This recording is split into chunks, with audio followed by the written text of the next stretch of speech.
And then Mr. McIntyre is present, correct? Yes, Your Yes, Honor, ma'am. and I have an associate who, Right behind you. oh, All right, yes. and announce. All right, so how much time are you all asking for jury selection? An hour each? Fine with the state, Your Honor. I think probably an hour will do fine, Your Honor. All right, does anybody want a time announcement? Judge, yeah, 15 minutes. 15 for me as well. All right, so then, And yes. Mr. Hunter is going to be doing the voir dire. Okay. You don't have to put up with. Well, I like putting up with you. So thank And you. I wouldn't even say putting up with you. I just always am happy to see you here. It's our pleasure. Your Honor. Thank you. All right, so let me know when everything is set up and I'll bring the jurors in. So just so you know, we can go off the record. Just so you know, the jurors will raise their cards.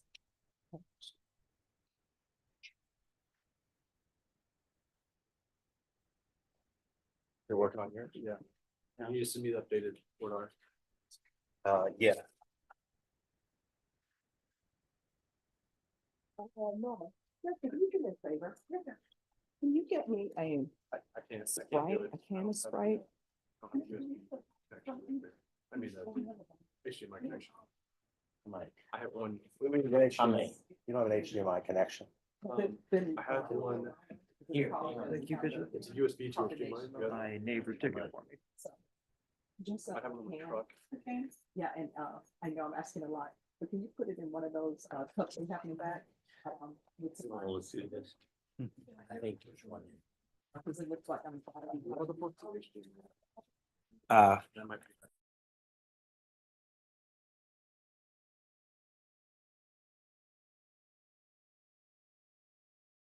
Technical. I guess this is how many T-sips does it take to screw in a light bulb? You know, I took Well, I some mean, we have allergy this medicine, one over here.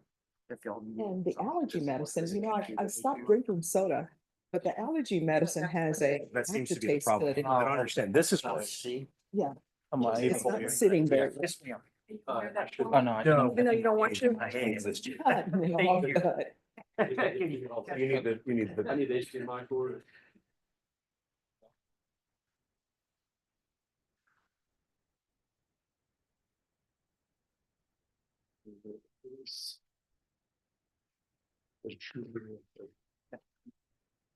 Sure. Okay. Because I. No problem. Go grab, click your balloon off the picture.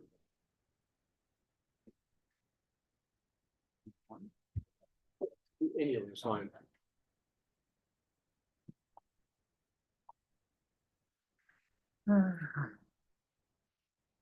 All right, are you all ready? Is your equipment up?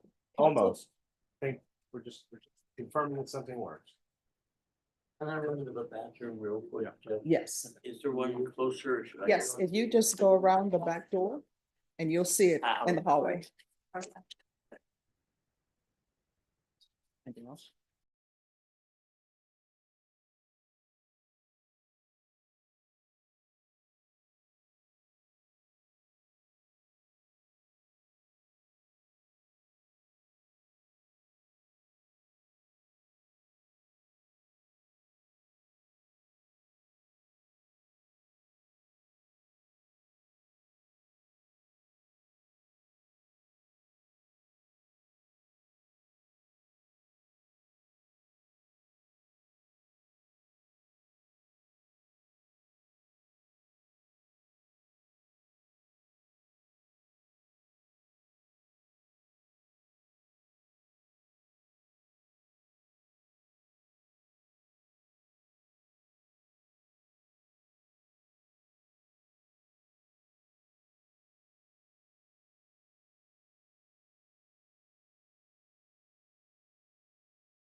State's ready to. All right. And defense? If Sorry, there, if Tom, there's you're an working? issue Yeah, with, good. It looks like it's good. all right, all right. And if there's an issue with his eyeglasses, Yes, Jerry, apparently the eyeglasses. Jail. so if you'll let me know about that, if neither party has any objections, I will contact them and let them know that he's to have eyeglasses. I don't know where they are though. Well, he has a pair on him at the moment, but there's a stronger pair that we were hoping to have for this, so he can make sure he doesn't recognize someone. That we dropped off at the jail, but it didn't apparently make the ship over from the jail to here. All right, well, let me just tell you all, if you all have a second set of glasses for tomorrow, if you want to bring those with you, and then we can see about getting them transported. Okay. All right, let's bring the jurors in.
$22.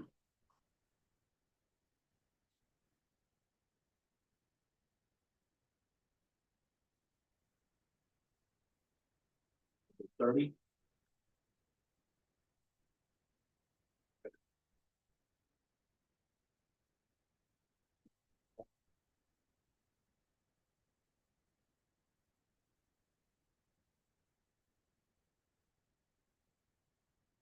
$37.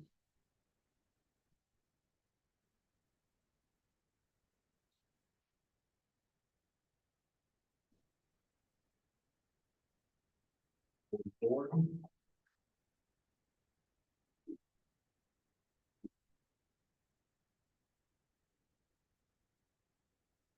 $51.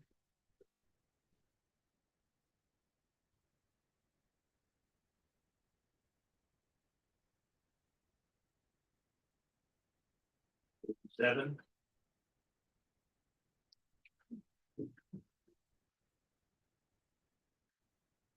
$57.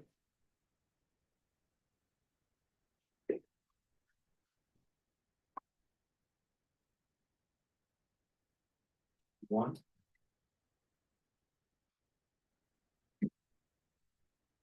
Five. 65.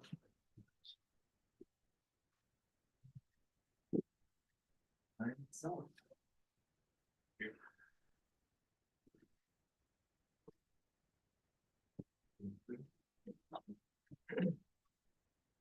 All right, everyone, please be seated.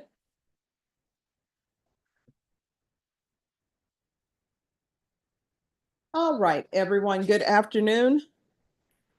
That is that's like a non-response. We're going to start over. Good afternoon, everyone. Thank you. I'm hoping you all are wide awake. I know that you all had an early morning because you were rushing, because I know they tell you to be here by 8, and then you were standing in the hallway. So what I can tell you is that in this courtroom, I still have a docket, even though we have jury trials in the afternoon. So the fact that you were standing in the hallway and then sent to lunch is not the fault of the state or the defense. It's just the way our docket is run. Does everyone understand? Yeah. Right. So you are in the 187th District Court, 4th floor with Judge Stephanie Boyd. What floor are you all on? What's the court number? Who's the judge? Oh, you all are the first jurors who did my first and last name. And I know you're probably saying, we know where we are. We've been standing out in the hallway. Why would you ask such a thing?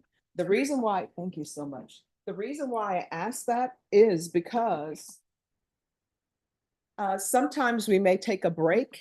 And when we take a break, all of you have to leave the courtroom and then you have to come back. And believe it or not, sometimes people get lost. We've had panels where we've been looking for a juror and they've been trying to get on another jury. And they say, or either they say, I looked up, everyone was gone. So to my left, I have the court reporter. Cindy, could you raise your hand?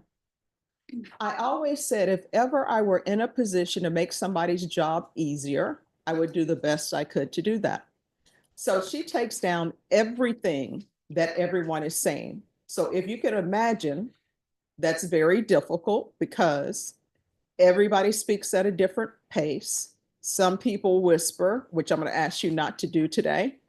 Some people talk extremely fast.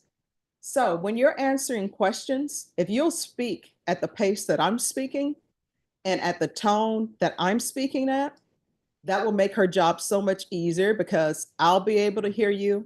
She'll be able to hear you. And I've already talked to the state and the defense, people who have glasses. Where are my eyeglass people? All right, so everyone, eyeglass people will tell you this.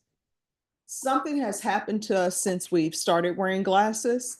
We really can't hear unless we see as well. So I told the state and the defense not to block you when you're speaking so that I can hear you, so that Cindy can hear you. Now, this is the state of Texas versus Tamar Mcintyre. Could I have the state, if you can introduce yourself, please? Jason Garahan for the state. Good afternoon, Megan Galloway for the state of Texas. And for the defense?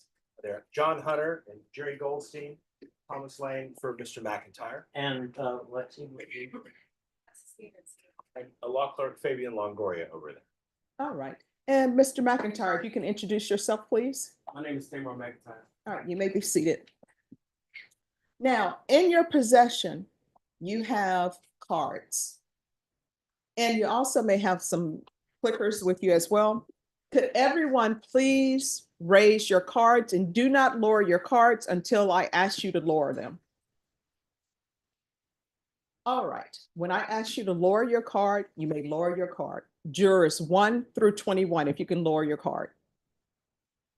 Everyone else, to make the court reporter's job easier, whenever you're speaking, I will need you to stand if you can stand, because the acoustics in this courtroom is not great, and the court reporter will be able to hear you, and I'll be able to see you and hear you as well. Can everyone do that? I'm going to tell you what I've told jurors before, and we do jury trials at probably about once a week. Every juror that I've ever asked that of, they said, yes, Judge, we will do it. So I have faith in you. Every jury up until this point have failed at that instruction, but I have faith that you guys will follow through. All right, you can lower your cards. Judge, briefly, Yes. would you please ask them to confirm that the clicker that they have has a number on the back that matches the juror number? All right, thank you. So everyone, you have your juror numbers. The white clicker that you have, can you make sure that that matches your jury number? If there's anyone who has a clicker and it doesn't match your juror number, would you please raise your card? All right, so I've had the parties stand up for you. Does anyone recognize any of the parties that have stood up and introduced themselves to you? Now, what I want to talk to you about is the charge in this case is capital murder. This is a criminal court. And I'm going to come back and talk to you about the charge in a little bit more. But this is what I want to let you know. The state nor the defense can tell you what they think the facts of this case are. Everybody will be speaking to you in hypotheticals. The only time you will be able to know what either party thinks the facts are is during the jury trial and if you're actually on the jury. So don't go all bewitch Mrs. Kravitz on me and try to think, oh, those are the facts of this case, because neither the state nor the defense is allowed to tell you what they think the facts are in this case. Does everyone understand? So both parties are going to be talking to you in hypotheticals. They're probably going to talk to you about the charge or maybe some lesser included charges. Does everyone understand? Now, an indictment. What is an indictment?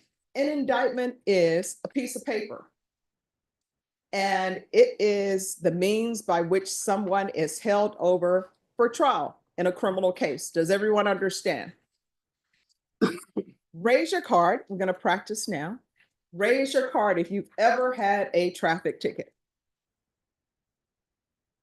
All right, so this is what I can say. San Antonio has some of the worst drivers. And the reason why I say that is because the cards that are, more and more cards get raised all the time. You may lower your card. I can say that. I had a traffic ticket before. So hypothetically, let's say you got a traffic ticket, an officer pulls you over. Let's say they pull you over for running through a stop sign. All right, when the officer pulls you over for a stop sign, when I received my ticket, it wasn't for a stop sign, but it was a speed trap. But when they pull you over in a different state, when they pull you over and they give you a ticket, for me, they just write on a sheet of paper and they would give it to you, and they had carbon copies. Now I think it's done electronically. When they pull you over and give you that ticket, on that ticket, it's supposed to tell you, hey, I'm pulling you over because you ran a stop sign. And they will tell you, this is the court where you need to be to answer for running the stop sign. And in Bexar County, usually it's Frio Street, the municipal court. When you accept that ticket, you're not saying, you know what, officer, you're correct. I did run a stop sign. The only thing that ticket is telling you is what you're being charged with and where you need to be to answer for those charges. It's not evidence of anything. And it's the same thing with an indictment.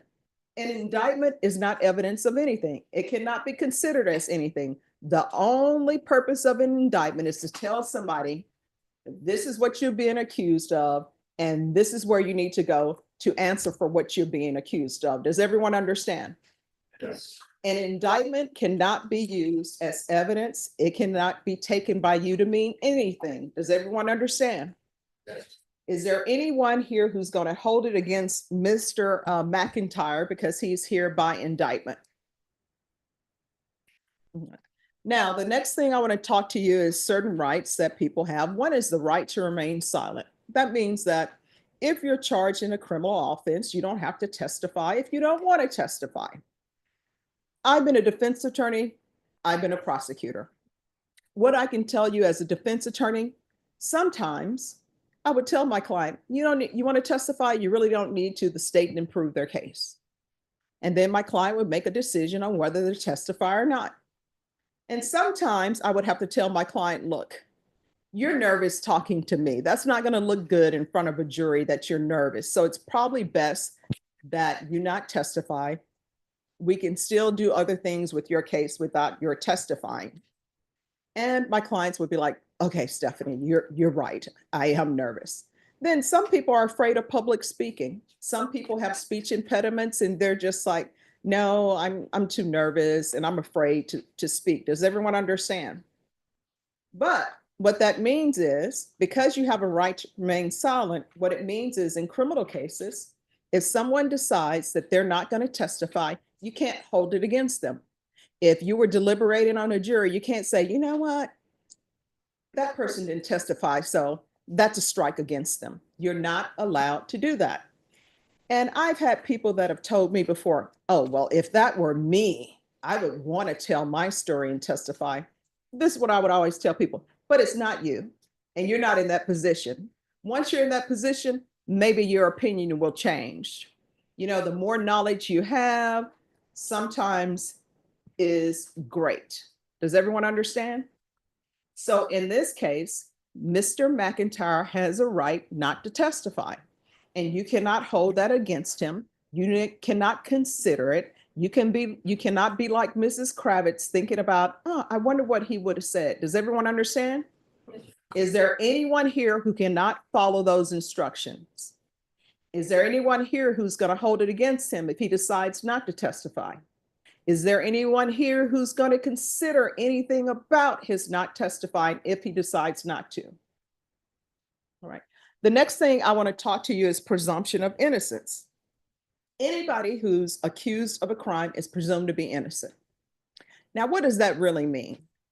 That means that when they come to court, they're cloaked in the presumption of innocence. And the only way that cloak is removed is if the state proves its case beyond a reasonable doubt. And they prove each element beyond a reasonable doubt. Does everyone understand? So what does that mean? That means that then the state would have to produce evidence for you. So as we sit here right now, how much evidence has the state presented? So if you had to vote on whether Mr. McIntyre was guilty or not guilty right now, what should it be? All right, so proof beyond a reasonable doubt, because that's the state's burden. What does that mean? When I went to law school, there was a definition for proof beyond a reasonable doubt. You had to know it backwards and forward. If you didn't know it, you felt like such a failure. When I had my very first jury trial, I knew it. I knew where to add the exclamation points where needed. I knew where to pause for dramatic effect. See that pause? So I knew where to do that. Then after my first jury trial, guess what happened? There is no definition for proof beyond a reasonable doubt. It does not exist. So I said to myself, how am I going to explain to the jury what proof beyond a reasonable doubt is if there's no definition? So I started explaining it to them by telling them what it wasn't. Next door, the building that has the green rooftop, the historic courthouse, they try civil cases. And their burden is different from the burden on criminal cases. They have a burden over there that's called preponderance of the evidence. What is that? More likely than not, something happened. So if you're ever on a criminal jury trial, be it a misdemeanor case or wherever it may be, if you're deliberating and somebody says, yeah, I think this happened more likely than not, then you are not at the correct burden. You have lowered the burden. And the burden in criminal cases is proof beyond a reasonable doubt. It's not more likely than not that something happened. Does everyone understand? The other burden they have over there is what's called clear and convincing evidence. Clear and convincing evidence is a lower burden than proof beyond a reasonable doubt. Clear and convincing evidence is the amount of evidence that's needed to terminate your parental rights. They say you're a bad parent. We think you're a danger to your child, so you will no longer be allowed to parent this child. People say that's a high burden, but guess what? It's a lower burden than proof beyond a reasonable doubt. Proof beyond a reasonable doubt is the highest burden we have. Does everyone understand? Now, proof beyond a reasonable doubt doesn't mean a shadow of a doubt. Where are my Perry Masons, my Mannix people, my Barnaby Jones, my paper chase people? Okay, so people are shaking their head, but I don't see any cards raised. I see some people, you look young, but I see, thank you, number 26. So it's not a shadow of a doubt. That's not the state's burden. The state's burden is proof beyond a reasonable doubt. Do you have a doubt? Is it reasonable? That's their burden. Does everyone understand? Now, the next thing I want to talk to you is about media, publicity. In this courtroom, if you are selected as a juror, you're supposed to base your decision, if you can come to a decision based upon the evidence that's presented to you. Does everyone understand? not based upon what somebody is saying on the outside. Because how many times have you ever seen a jury trial and you watch it on television and you're saying to yourself, I can't believe a juror would make that decision. How could they make that decision? And it's because maybe that juror had different information than you have. Usually when you see things on television, when you see things on media, doesn't really tell the whole story because they have to condense things. So with regards to media, let's say you have Oprah Winfrey on trial for something. Is there anybody here who doesn't know Oprah Winfrey? All right. So I'm just using this as high, or Sting, or Mick Jagger. Is there anyone here who doesn't know Mick Jagger? All right. So let's say Mick Jagger is charged with an offense, right? And you all have just told me that you know Mick Jagger, right? So let's say he's charged with an offense. And let's say Mick Jagger is charged with a theft case, right? And you get selected as a juror, you're called up on a panel like this, and people want to know if you can be fair. They want to know if the fact that he's Mick Jagger, is that going to mean you're not going to be fair? Are you going to be saying, you know what? My understanding is Mick Jagger is in the middle of writing another song and they have a concert tour. And maybe I want to be able to see his concert tour. So, you know, I'm going to do things differently because I want to see more Mick Jagger in concert. Well, when you have people who are media personalities and we feel like we know them, right? Sometimes you feel as though, well, I know that person personally because I see them every day. But when we talk about fairness in cases, you may have seen somebody on television, may have seen somebody on Facebook, X, or Twitter, or YouTube, MySpace for the older people. All right, you may have seen them on those different platforms, but the question becomes, even if you know of them from those platforms, fairness is whether or not if you are selected as a member of a jury, will you be able to listen to what evidence is presented to you, not about what you've seen on social media, but what is presented to you about that specific case? Will you be able to listen to the evidence and make a decision, if you can, on whether somebody's guilty or not guilty? Does everyone understand? I always tell people it would be great if for jurors, we could have people who were born yesterday and slept all last night, but that's not the way the world is. The way the world is all of us have had things that are happening in our lives. All of us have seen things. Does everyone understand?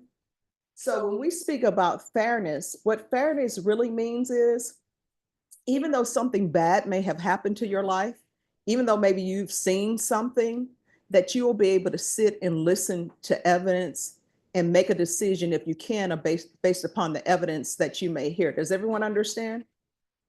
People will always give an example of, you're scheduled for jury duty and you desperately want to be on a jury. So what do? You plan, you're like telling your neighbors, I got called up for jury. This is so exciting. I'm gonna do my civic duty. You map out how to get downtown. You research how much parking is going to be.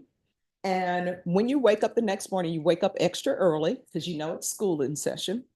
And when you wake up, you come down and your vehicle is on cinder blocks, but you still want to do your duty. So what do?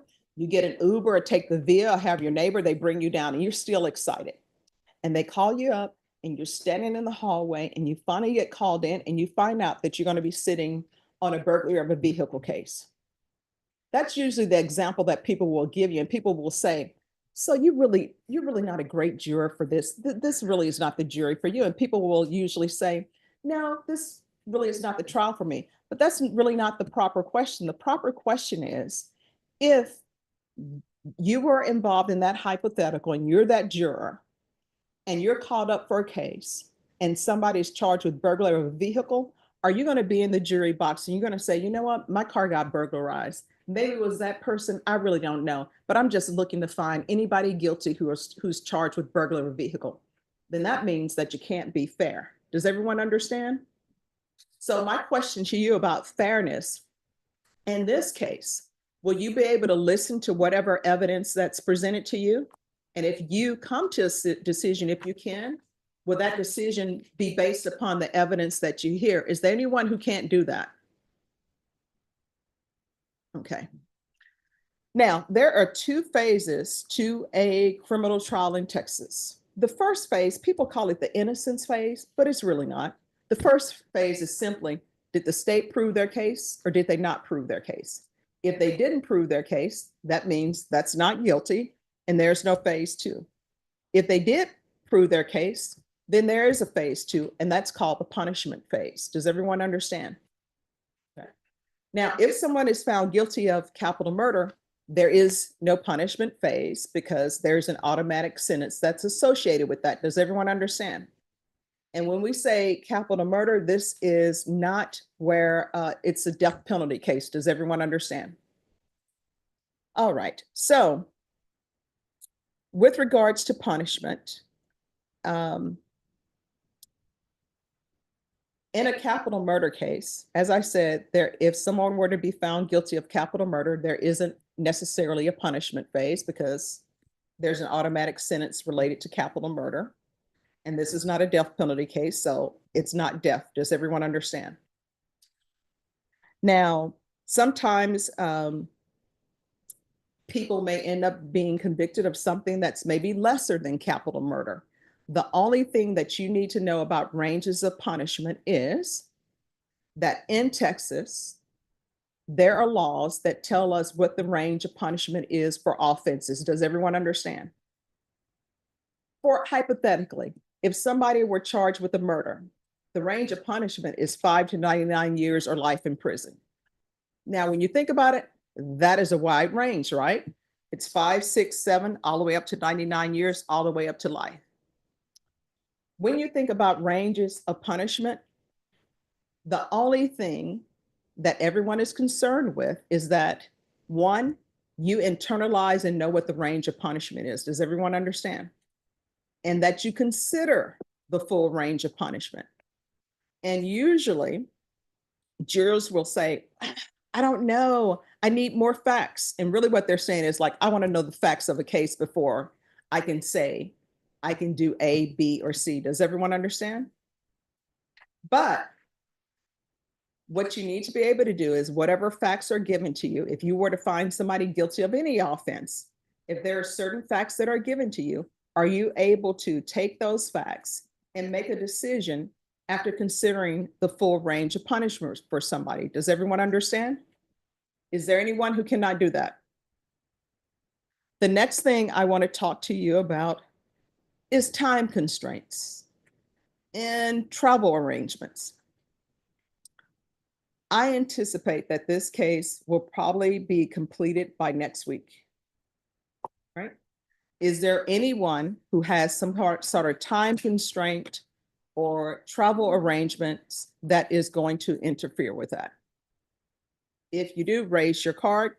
And when I call out your number, lower your card. So 20, 45, 51, 54, 74. All right, so everyone, and 15. All right, anyone else? All right, you can lower your card. I'm sorry, is there a card over here? Okay. All right, juror number 15, what's your time constraint? I have the appointment on the 8th, but I have to schedule months in advance, so I really can't. All right, thank you so much. And I know everything is gonna go well with that. All right, number 20. I have my uncle's funeral on the 9th. I'm sorry to hear that, thank you. Number 45. See, y'all are not standing. All right, we're gonna pretend that didn't happen. We're gonna start over. All right, number 45. Pick up from my father, and he has doctor's appointments all week. All right, thank you. Number 51. I just received a position due to a death. And I'm a high school art teacher, and this is my 3rd week, and we have a big benefit coming up this Saturday. I'm terribly nervous. I apologize for counting that. No problem. So needless to say, it's a high school, Henry Ford, Academy, the Alameda School for doing, a big benefit this upcoming Saturday. So we've got projects going and I'm just. Oh, don't be nervous. All right, thank you. Number 54. Contractor by trade, and I have a big job coming up next week that starts on the 7th, and I have to be out of town for that. All right, thank you. Number 74. I have a doctor's appointment on the 7th. That I made months ago. All right, thank you. Anyone else? Number 35. Now that nothing happened to y'all, now people are coming out of their shyness. All right, My phone, see what the calendar said, I'm all sorry. right, yes. I have a doctor's appointment on the 10th. And I'm waiting almost 3 months for this appointment. All right, thank you. Anyone else? All right, so I believe you're on number 66. 66. I'm sorry, when? All right, thank you. All right, anyone else? All right, so before I turn it over to the state and the defense to speak to you, I have two stories that I'm going to tell you. Both of these stories are true. Jury duty. I always tell people when I speak to jurors downstairs and I'm qualifying them, I always tell them jury duty is an inconvenience. What do I mean by that? Number one, you have to figure out how to get downtown. Unless you work downtown, there are so many one-ways. And then you're trying to rush to be there at 8 a.m. And there's always traffic in San Antonio. There's always someone who has a car accident and it's just a fender bender and they won't move it to the side and it slows traffic down. And then in your mind, you're just looking at the time pass by. And then when you finally make it downtown, you see the building that you're supposed to be in, but you're on a one-way and you can't make that turn. And then you start thinking to yourself, well, there's no traffic. If I make that turn, is that going to be okay? But you all are great drivers since you got your tickets. And so nobody makes that turn. And then you finally make your turn, you arrive and you're rushing and it's hurry up and wait.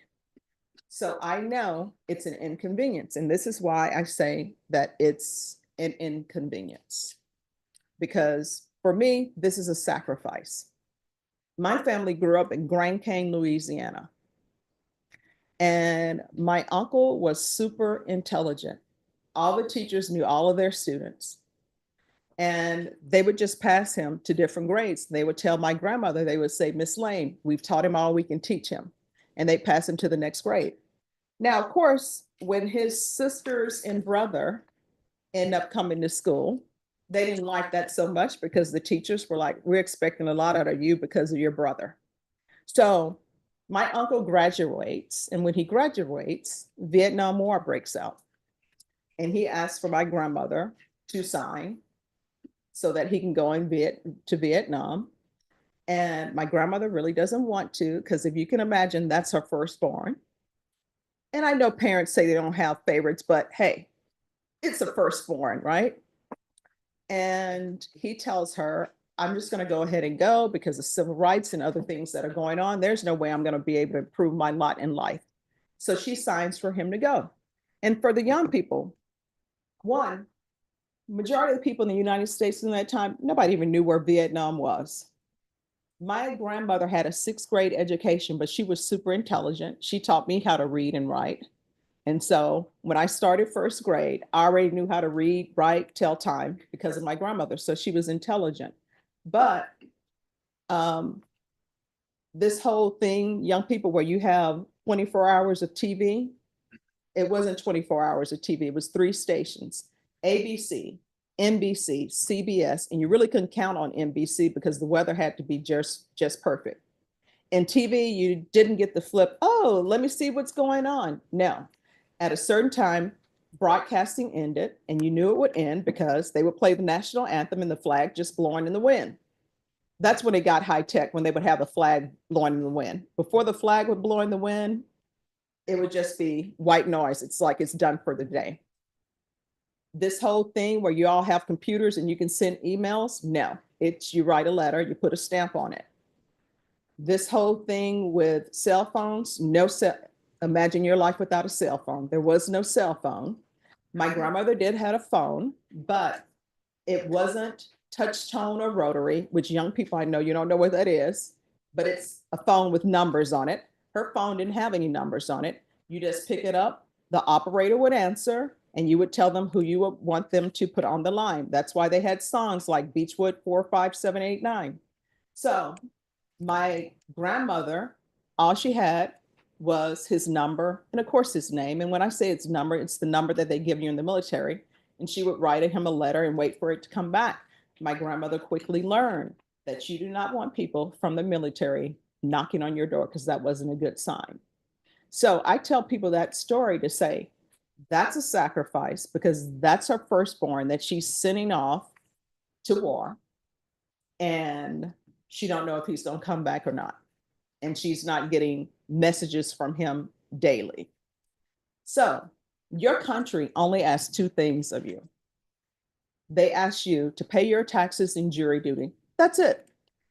And raise your hand and raise your card, sorry, if you've ever sat on a jury trial before. That's not even a tenth of the people in here. So that means that your country is not even asking you to come up for jury duty every month, every 2 months, every 3 months. It's usually probably once every 2 years. You can lower your, yeah. So I always tell people, Veterans Day, 4th of July, Memorial Day, people are always waving their flags. We love America. So I'm telling you right now, and I tell everybody, you love America, you want to serve your country, this is what jury duty is for. They're not even drafting anybody. So you don't have to go into the military unless you want to go to the military. And I used to stop the story there, but then my staff started saying, Judge, you didn't even tell them what ended up happening. Did he come back? Because they didn't even know he came back. So I told them, yes, my uncle did come back from the war. My grandmother did see him when he came back from the war. They've since passed, and some of his other siblings have passed as well, but he did make it back. But I tell you that story to let you know that jury duty is an inconvenience. Second story I'm going to tell you is that one of my friends, we went to law school together. She decided that she wanted to practice civil law. I always wanted to do criminal. So one day she has jury duty and she says to me, let's have lunch. I'm like, great, we're having lunch. And I said, how is jury duty coming along? She said, fantastic. Now that I'm judge, I'm like, how can it be fantastic? You were not having jury duty with me. But I tell her, I said, what do you mean it's fantastic? She's like, it's like when we're in law school. I'm on the back row. I'm not saying anything. So I'm not going to be selected. I laughed. I was happy. She wanted to know why I was so happy. I said, because we're going to be able to have lunch all week.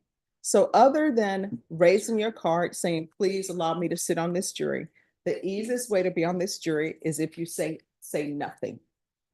So the state and the defense will speak to you. Make sure that you speak to them and raise your card if you have questions, because this is the only time they're going to get a chance to speak with you. Does everyone understand? All right, last question before I turn it over to them. Is there anyone here, English is not your first language? Raise your card. Oh, you can turn them around. Yeah. All right, 16, 17, and 36. Number 16, what's your first language? All right, have you been able to understand everything? All right, 17. Likewise. All right, thank you. 36. Mandarin, yes, I understand. All right, thank you. You're the first person we've had who speaks Mandarin. Yeah. I thought I would end up in Louisiana, so of course I took the, I thought I would live and die there. So of course I took the only language that I thought would be appropriate, which is French. And then somehow I end up in Texas, but I'm learning. All right, does anyone need a break before I turn it over to the state to begin voir dire? All right, state, let me know, number 24. All right. Oh, no problem. All right, everyone, we're going to take a recess. Now here's these instructions. We can go off the record. These are my instructions. Make sure you follow them. When you go to the restroom, if that's what you need to do, wherever you see a stairway, their restrooms on either side, on either floor. So I'm gonna excuse y'all, and everyone needs to be lined up outside by 2:45. Look to your left. Look to your right. You're responsible for that juror. All right, everyone, please leave the clickers and the cards. Your lips.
All right, everyone, please be seated.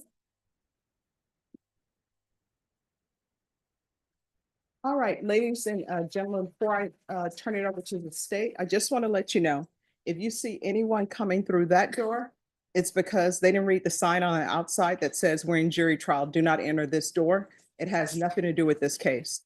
And when you see people coming through that door, that is staff or either someone else that needs me to sign paperwork, but none of that is related to this case. Does everyone understand?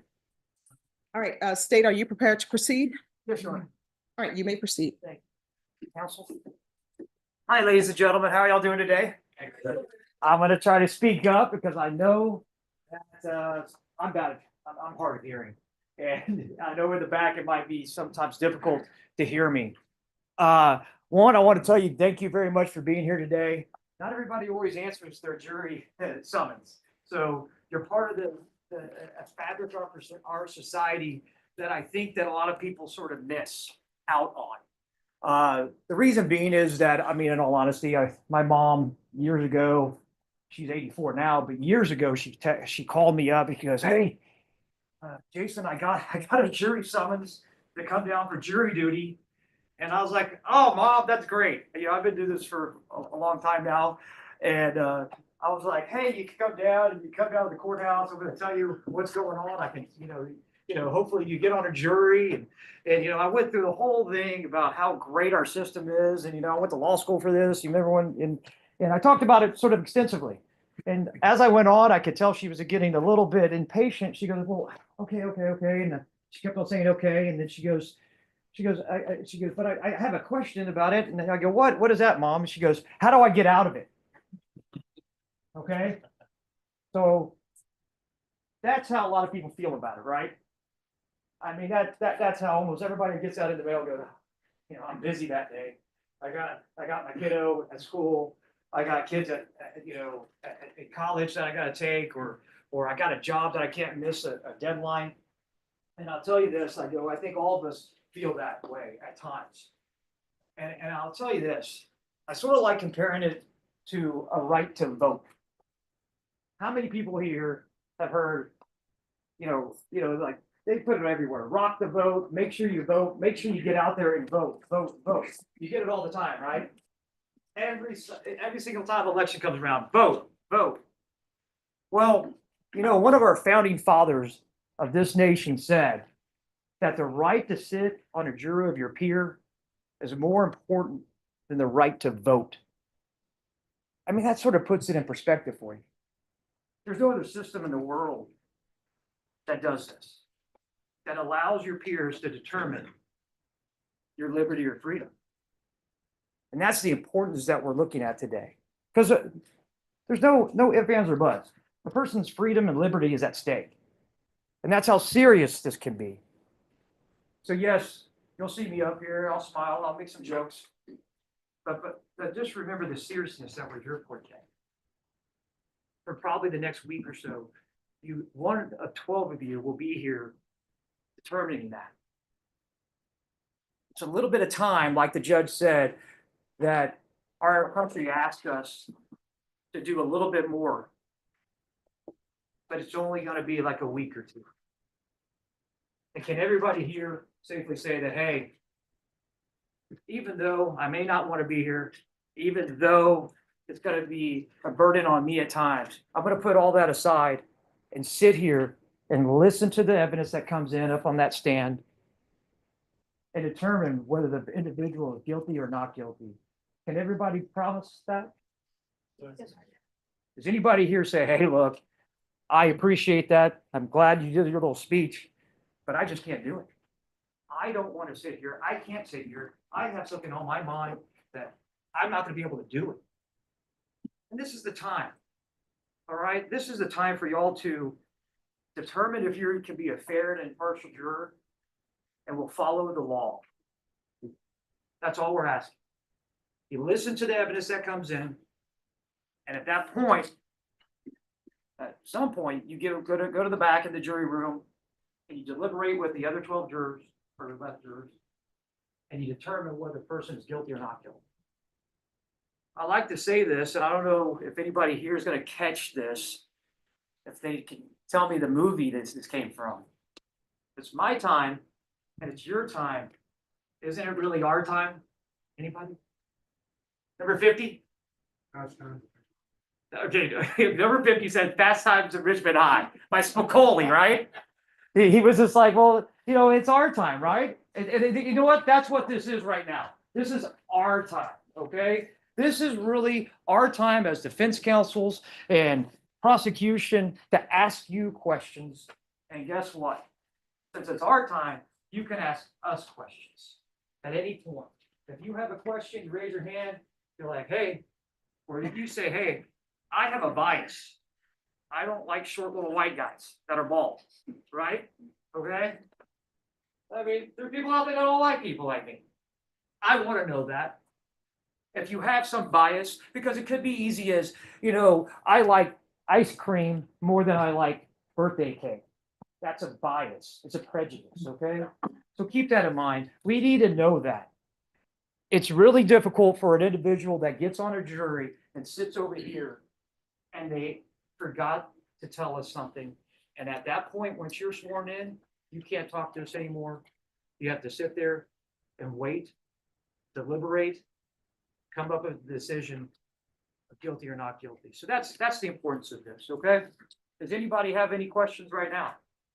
No? All right. Like the judge said, I'll go over this very briefly. Jury selection. This is jury selection. This is where we're getting information on you and letting us know what you know and how you feel about certain cases.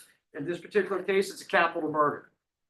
Then, once you're picked, again, the guilty or not guilty phase, and then the punishment phase if there is a guilty. If there's a not guilty, it's not guilty and there's no punishment phase. This is a capital murder. Again, there's the first phase is guilty, not guilty. Second phase is the punishment, which again, if it's capital murder, you would not play a part in. Is everybody okay with that? Does anybody sit here saying, if I say guilty, I want to sit on the punishment. I have to. Does anybody feel that way? No? Okay. Elements of capital murder. These are the elements. And let me just reiterate, I'm not going over any facts or any things that exactly relate to this case as in the actual facts. Anything I talk about right now or defense counsels talk about is all hypotheticals and examples. Again, not talking about any facts of this case. We can't at this time, okay? These are the elements of capital murder.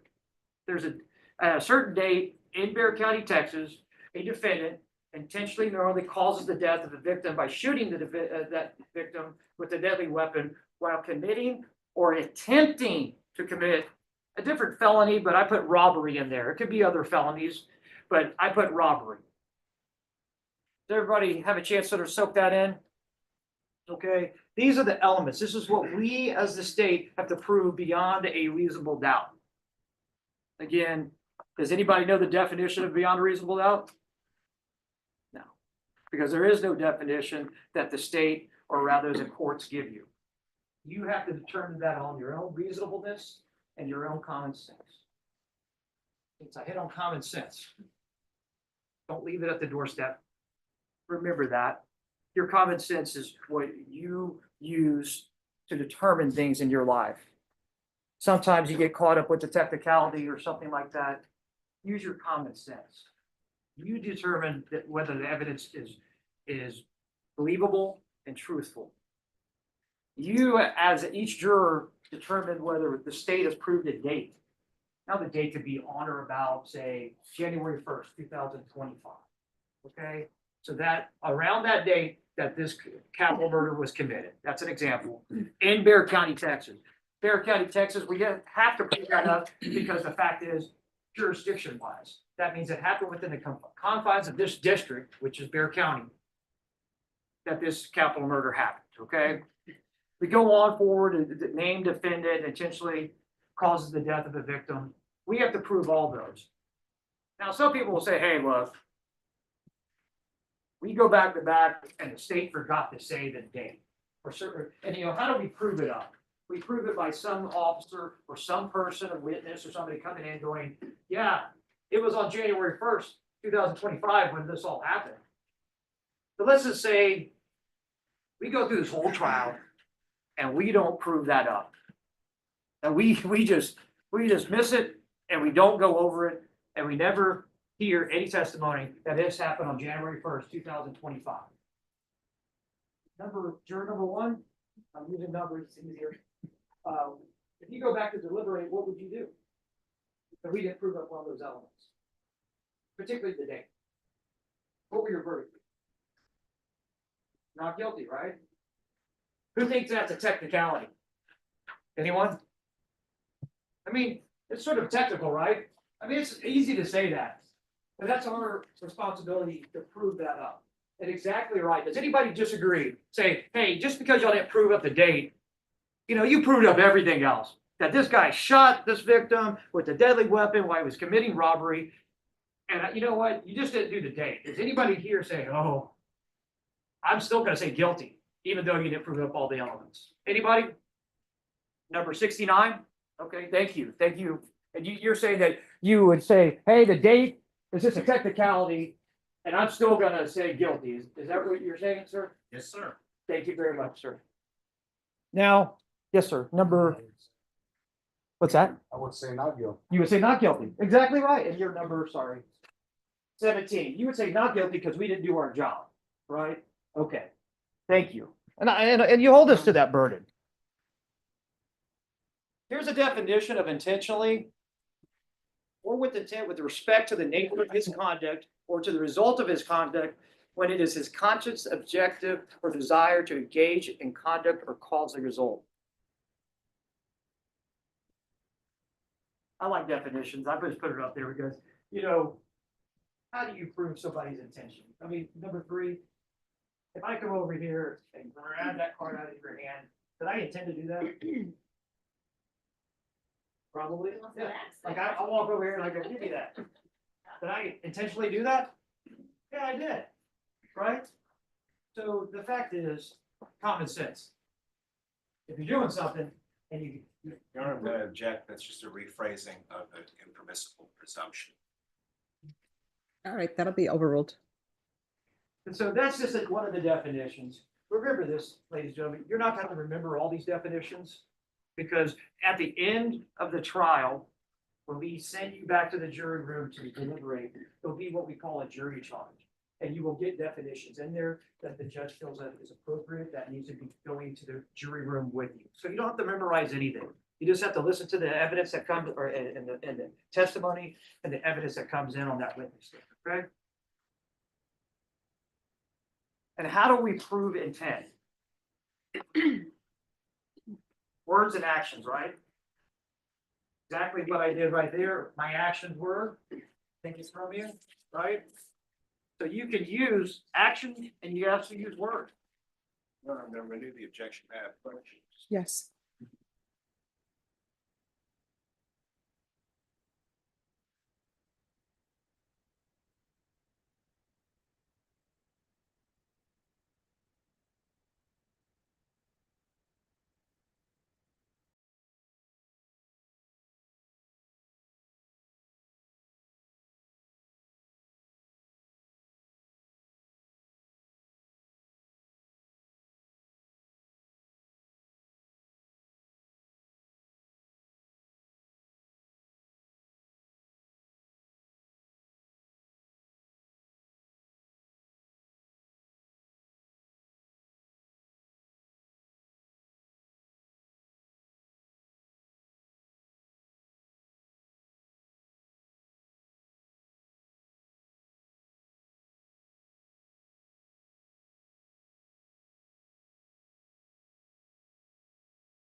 Bottom portion of this is motive is not necessary and not an element. And those elements that I listed earlier, it didn't say why did he do this, right? Or why did she do this? And motive, a lot of times we would like to know what the motive is, right?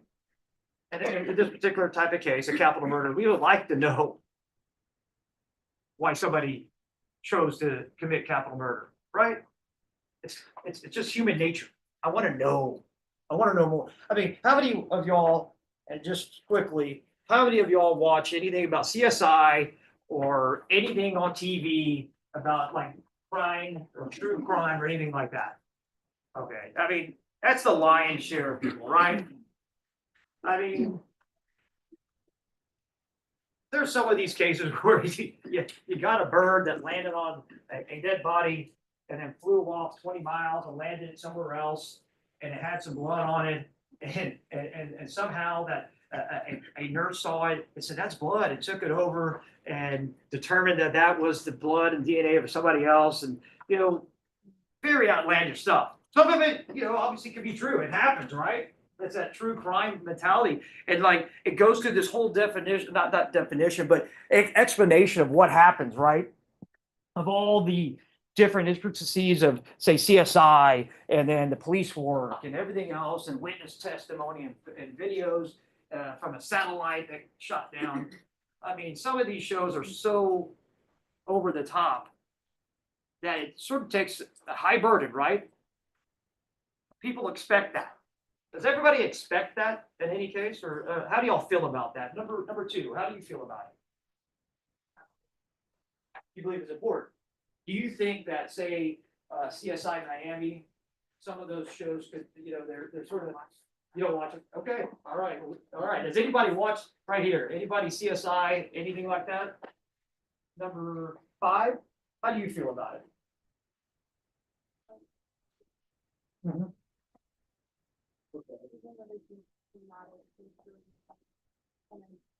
An idea, right? An idea, almost a perfect idea, right?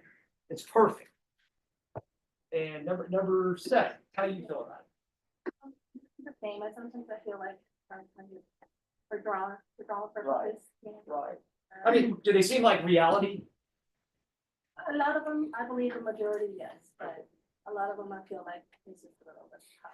Well, I mean, you feel like producers make it a little bit more spicy. They say, hey, we got to put this in there. Otherwise, nobody's going to watch, right? I mean, we got to put in that. We got a video camera from, you know, a mile away that happened to catch a little corner here, and we were able to digitize and everything else, and all of a sudden it looks like, and I can see who the person is, number 18. I can see you right there, and it's perfect from over a mile away, right?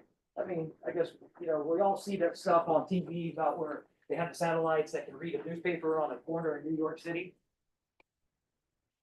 You think that is like, say, a security camera from Walmart is going to have the same capabilities? What do you feel about that, number 18? I've seen it. You see? Yeah.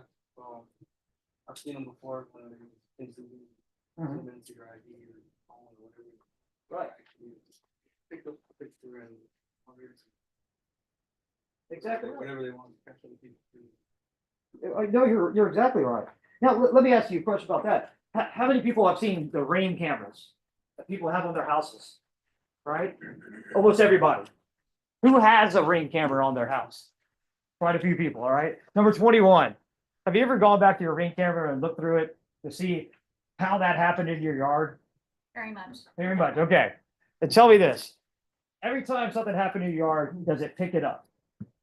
Not every time, Right? And why is that, do you think? sure, I think. It didn't hit the right part where the sensor is, or. Yeah. Well, I mean, you're exactly right. Not every time, right? Does everybody else sort of fall into that category sometimes? Where you're like, sometimes I go, I know I walk by that camera. Why doesn't it show me walking by that camera? Well, sometimes the sensor doesn't pick it up. Sometimes it's too quick. Or sometimes I see it on my Ring camera. It comes up with that notification, and all of a sudden you look at it and you're like, what's going on my front door? And then you don't know what happened, and there's nothing there. But then all of a sudden you put the audio on, if it has audio capabilities, and you hear that car that drove by, right? So it picked it up, but it was too fast, and it didn't get picked up on the camera, right? So there's a lot of different intricacies about this type of thing. But going back, to sort of got off base there on my ring camera, but motive. I know we would all like to know what motive is. But is everybody here saying, hey, look, I would love to know what the motive is. But no, it's not an element. Does everybody agree with that? In fact, I'm gonna ask you a question. It says, if you believe all the elements beyond a reasonable doubt, would you be able to find the defendant guilty even without knowing the motive?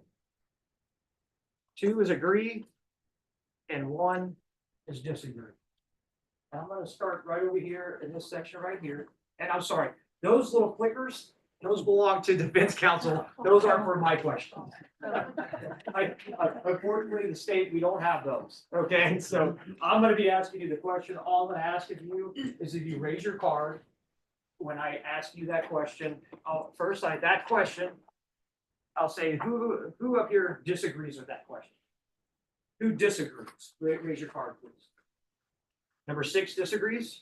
I understand, for me, knowing the motive, it's generally what drives people to do anything. Whether it's purchasing a car, whether it's choosing your career, choosing your job, you gotta have some sort of motive. What would drive you to do whatever you're gonna do in life? Exactly. I mean, yeah, human nature wants to know, right? But knowing that the law is that you don't have to prove motive, you know that's the law, right? But since you feel so strongly that you want to know motive, that you would not follow the law. I'm following the law, I just find it very difficult. For my nature, I think things pretty much. Okay. So, You want A, B, C, and D. You don't want A, D. You want the B and the C, right? Anybody else agree with that? Number 60, okay, I'm gonna go back through this in 1 second. Well, up here, number 12, I'm sorry, at least 12, 14.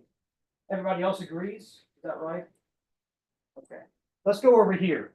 And I'm gonna go by the first couple rows here. Who disagrees? Number 1, who disagrees with what's up there right now? Number 15, 16, 17, 19, and 22. Okay. All right. And 23, okay. 24, 32, 30. Okay, 1 second. 24, 31, and 32. Okay, thank you. And anybody else in the rest of this section over here disagree? Number 48. Thank you.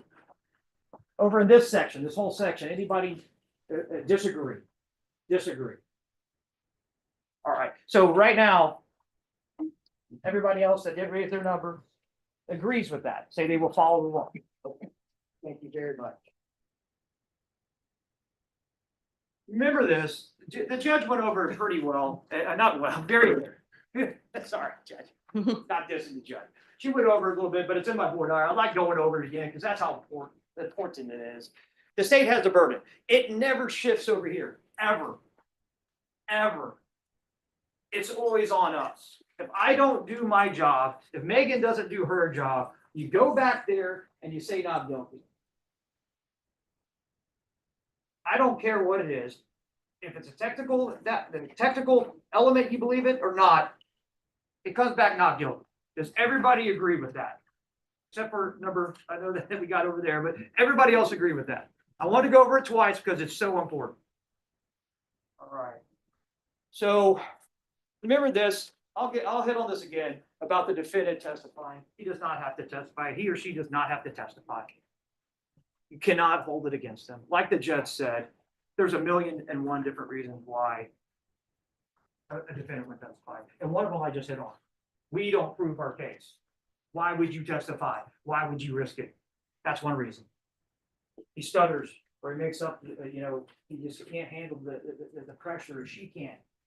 Gets red. Sometimes sometimes I get mad if my ears turn red, or it feels like I have flames, you see the streaks on my head. So, certain things, anxiety, many different reasons, many. So everybody promises, not only promises, says they will not hold it against him if he does not testify.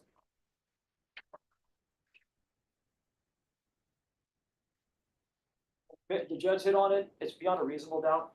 You have that definition in your mind. It's up to you about that definition of what you believe beyond a reasonable doubt is to you.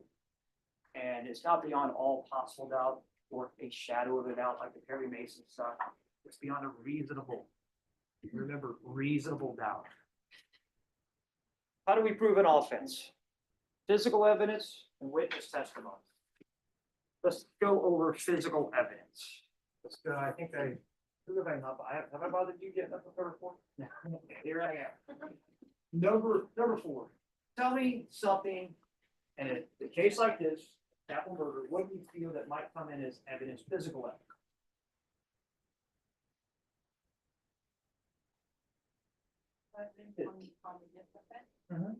Like a capital murder, yeah. Oh, yeah. Yeah. Um, A person. It's like, okay, somebody being hit, like this, like a person's body, because it's a murder, right? We got a body. All right, okay. Okay, okay, and some people don't like speaking in public, I understand that, I mean, I used to be the same way myself. At 6, I talked to you, 7, I talked to you, let's go over here to number 8. Sir, what do you think of the physical evidence that would be coming in here to the trial? Weapons, there could be weapons, right? Now tell me this, brought up weapons, obviously, why would a weapon not be coming in? Can you think of a reason why? Well, let me ask you a question. And this is a hypothetical because I know you won't do this. Let's just say you stab somebody. Intentionally, all right? And let's just say anyway. I'm gonna object. I think that this is an improper commitment question, Okay. despite being called a hypothetical. All right, if you'll re-ask your question, and then Okay. I'll make my ruling. I'm gonna phrase it like this. I stab somebody, okay? And what do you think I'm gonna do? And I intentionally do this. And I didn't have any justification. What do you think I'm gonna do with that? I'm gonna renew my objection with an improper hypothetical. All right, that'll be overruled. Exactly, that's what I was getting at. Sorry, I didn't mean for you to stab somebody. So, but the fact is, what, I'm gonna throw it away, right? I'm gonna get rid of the murder weapon. I'm not gonna be like, well, leave it right here for everybody to find it, right? So that's a very good example. So that's an example where what you think weapons will come in, and that's logical. But then one reason that it did not come in is because maybe you got thrown away. Right? Number 8, physical evidence. Oh, I'm sorry, number 9, thank you. What physical evidence? What is that? What? Location. Okay, like a physical location. This is where it happened at. Okay. Number 10.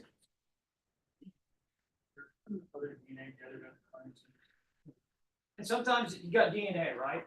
If somebody stabbed or something like that, you might have some of the blood, or you might have hair fibers or something like that. Some million different things that like trace evidence. Is that right? Number 11. What about any other physical evidence? I'm sorry, other than what was said, I can't think of anything off the top of my head. Okay, all right. Number 12. I'd say like video. Video. Okay. cameras everywhere.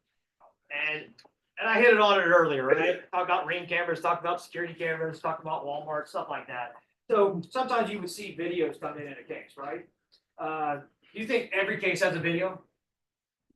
I mean, do you think every video that comes in is perfectly clear and you know, the person committed to the crime right in front of the video? Actually, in video, so it doesn't. As many cameras as I put in, sometimes they don't see. And I mean, and sometimes the camera, I mean, tell me this, sometimes you install cameras, but it's for a different purpose. It's not to catch a crime. Sometimes it's just to watch employees like at Walmart or you know, watch the back door of a restaurant or something. So there's many different reasons why things are installed. But like you said, there's many cameras, many different places. Is that right? And number 13, okay. Number 13, what about you? What about yourself? What about any other physical evidence you think that might be coming in? Fingerprints, right? Now, speaking about fingerprints, do y'all think if I come up here and touch this right here with my thumbprint and I walk away, do you think my fingerprint's gonna be there?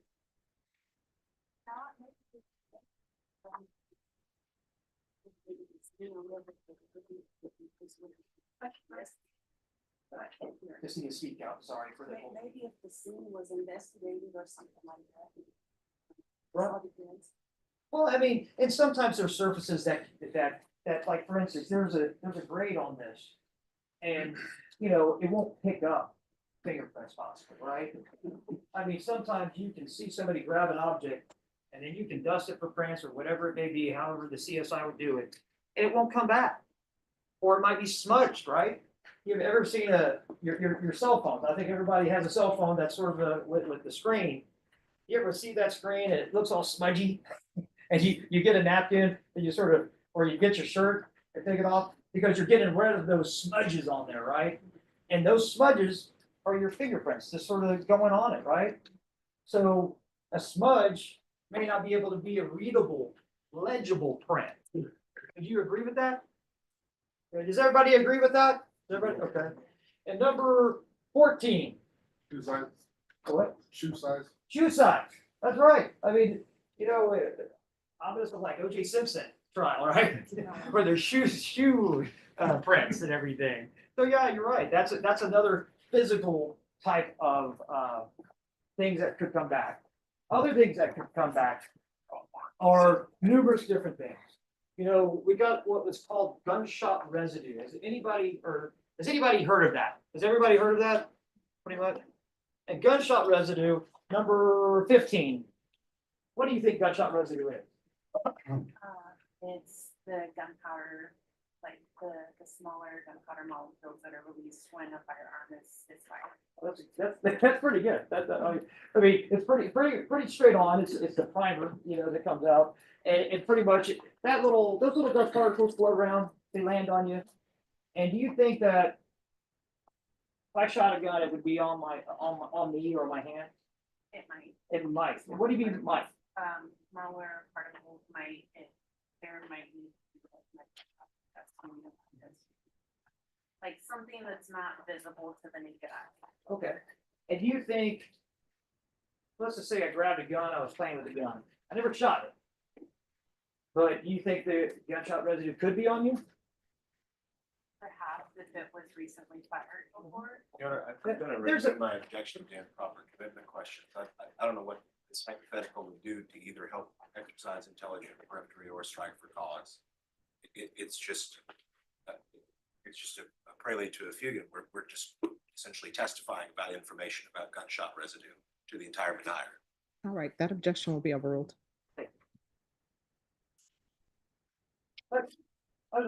Exploring the idea of gunshot residue, right? Let's go on. Let's go on to witness testimony. I think I'm on number 16 now. Sir, what type of witnesses would possibly come in on a capital murder case? Neighbors, like just like next door neighbors, it happened next door. Okay, that's like a witness. Number 17. Innocent bystanders. Somebody just say, well, I mean, I guess neighbors and innocent bystanders. Yeah, like you're out at somewhere. Okay, all right. Number 18.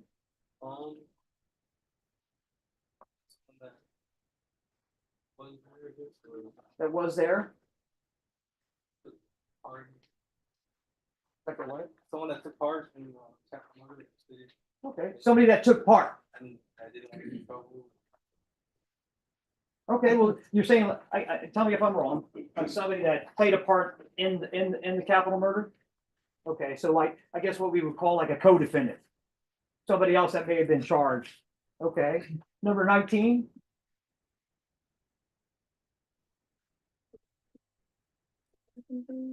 Okay, okay, we're all hitting on lay witnesses, what we call lay witnesses, right? So those people are maybe somebody that's an innocent bystander that just happens to see what happens, right? Okay, number 20. The actual, victim. The victim? Okay, well, capital murder. I mean, Well, that's true. but you're I right, don't- you're I right. don't know if the victims. If they survive, if they survive. Just like that. Okay, all right, number 21. Foreigner. A coroner, an ME, sort of hitting on the victim. The ME would be somebody that would come and testify about the victim, right? like a medical examiner, all right? Number 22. And I'm sorry, you just need to stand up when I call on you because for the court reporter, as the judge said. Number 22. Exactly, you know, police officers should come in, right? Number 23. I have no idea if that could have been there. All right, well, you know what? That number 24, do you have anything?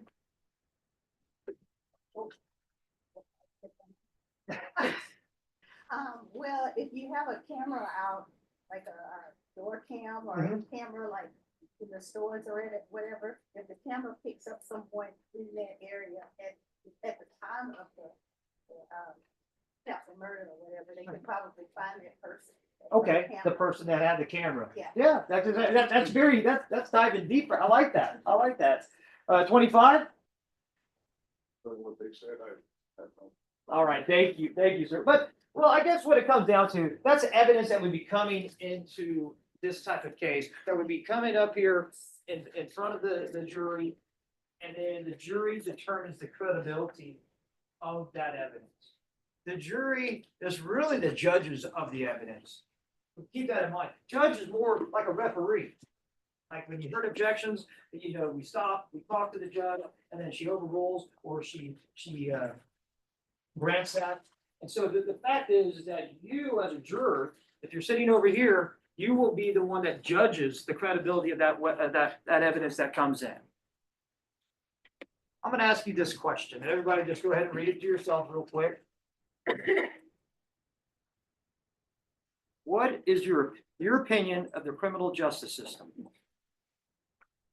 Number one, it's terrible. It takes away our rights. Number two, it's concerning. It interferes with our rights. Number three, it's helpful. It looks out for our citizens. 4, beneficial. It protects us from harmful actions of others. Give a second for you just to sort of read those. Then I'm going to go through and ask, I'm going to ask this section up here first, the 14 of y'all. Who out of here agrees with number 1? Please raise your card. Number 5. Okay, I'm sorry, did you raise your card? Okay, number 5. And then who agrees with number 2? Raise your card, please. Number 3. And I'm going to just keep them up, and when I call your number out, please just lower it. 1, 3, 6, 10, and 14. And then that's the number 4. Who agrees with number 4? Okay, we got number 4, 7, 8, 9, 11, and 12. Thank you. And same question, I'm going to ask, I'm going to confine it to the first 2 rows, and I'll do 2 rows and 2 rows, okay? The first 2 rows, who agrees with number 1 from up there? Please raise your card. Number 2, 16, 19, 22, 28. Your number, okay, I'm sorry, for number 1, number 24. Thank you, ma'am. The next 2 rows. Did I miss? I forgot 4. Yeesh, I'm losing it. Okay. For number 3, please raise your cards. 15, 18, 20, 26, 27, and 29. Okay, thank you. Please raise your cards. For number 4, number 17, 23, 25. Thank you. Thanks for catching me on that one. Okay, these 2 rows right here. Right here, just these two rows. Please, for number 1, please raise your card if you agree with number 1. Number 32. Okay, you agree with number 2. 30, 33, 35, and 42. Thank you. You agree with number 3. 31, 34, 36, 37, 38, 39, 40, 41, and 43. You agree with number 4. Okay, thank you. The last 2 rows, you agree with number 1. You agree with number 2. Number 50, thank you, sir. You agree with number 3? Okay, put your cards down. You agree with number 4. 47, 51, and 55.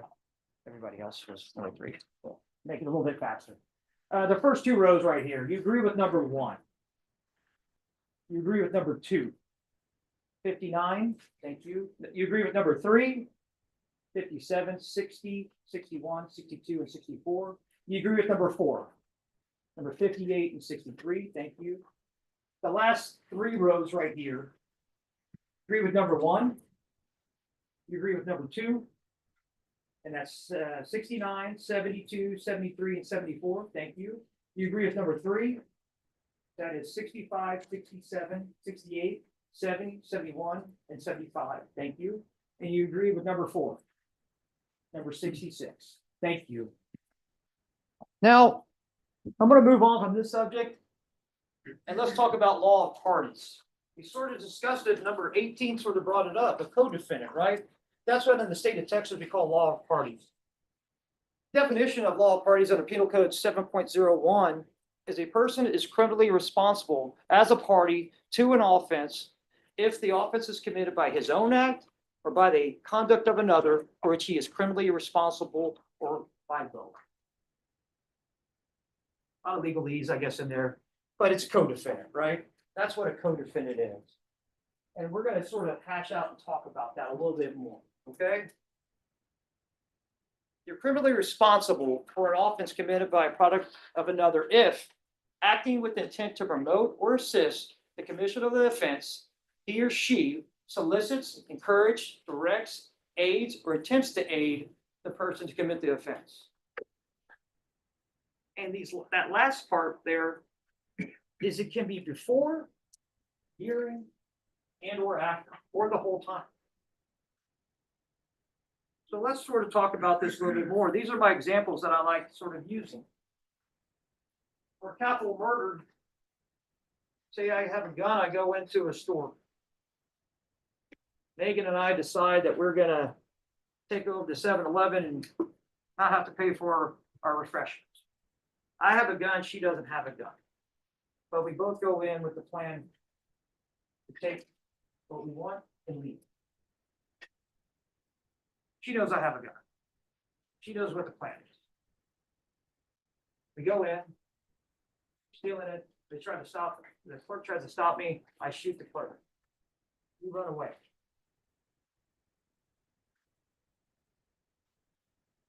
Number 3. You're number 3. How do you feel about that?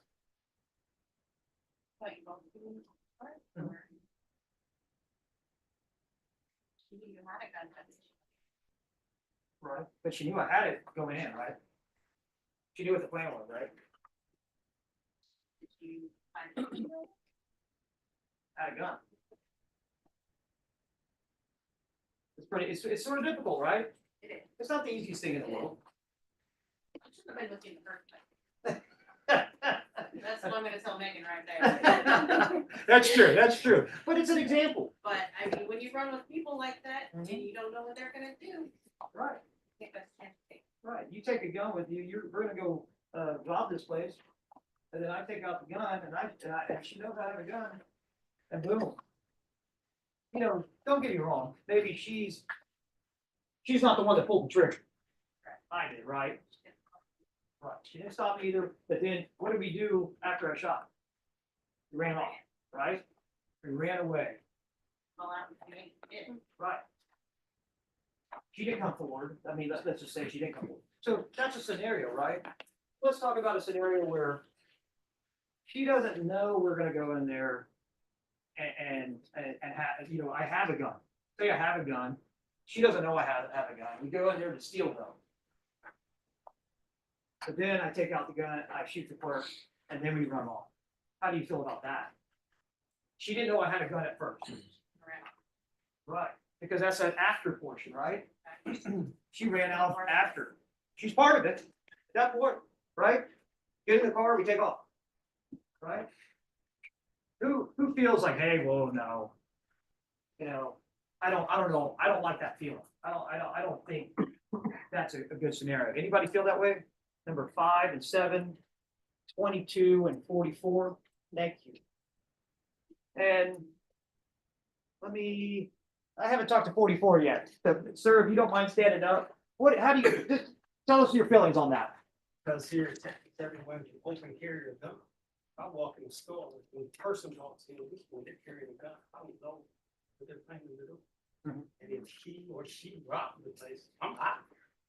Okay. So they can carry a gun in the store, and I don't know what they're going to do. Mm-hmm, mm-hmm, So Okay. everyone walking around here carrying a gun, when I see you walking around carrying a gun, I'm like, why is this person carrying a gun? Yeah. And I'm automatically saying, I see he or she carrying a gun, okay, so they can carry guns. okay. So Thank you. it's not always they're going in the rock. I agree. Thank you, sir. Number 51?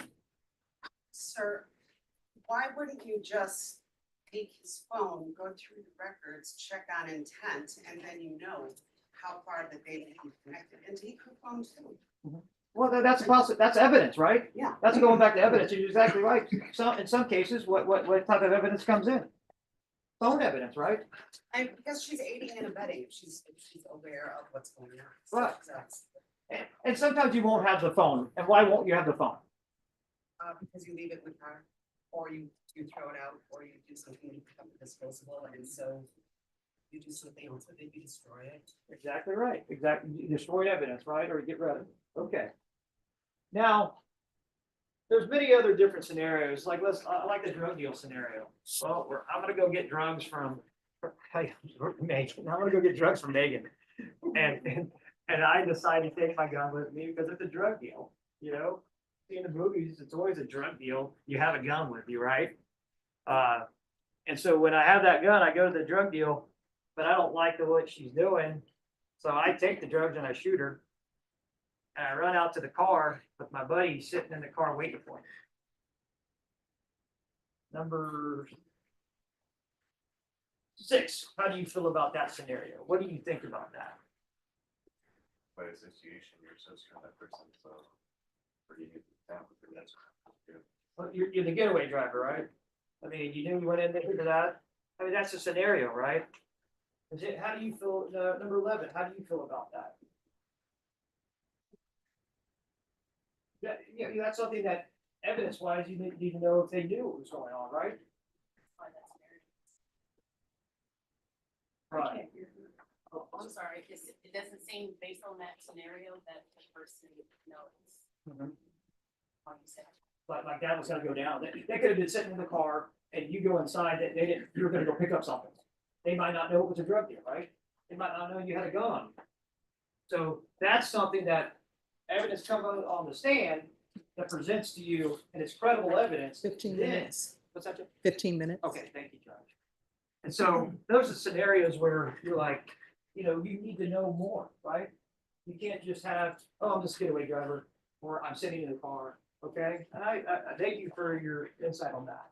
I'm gonna probably go a little bit faster. I'm gonna go past this last example.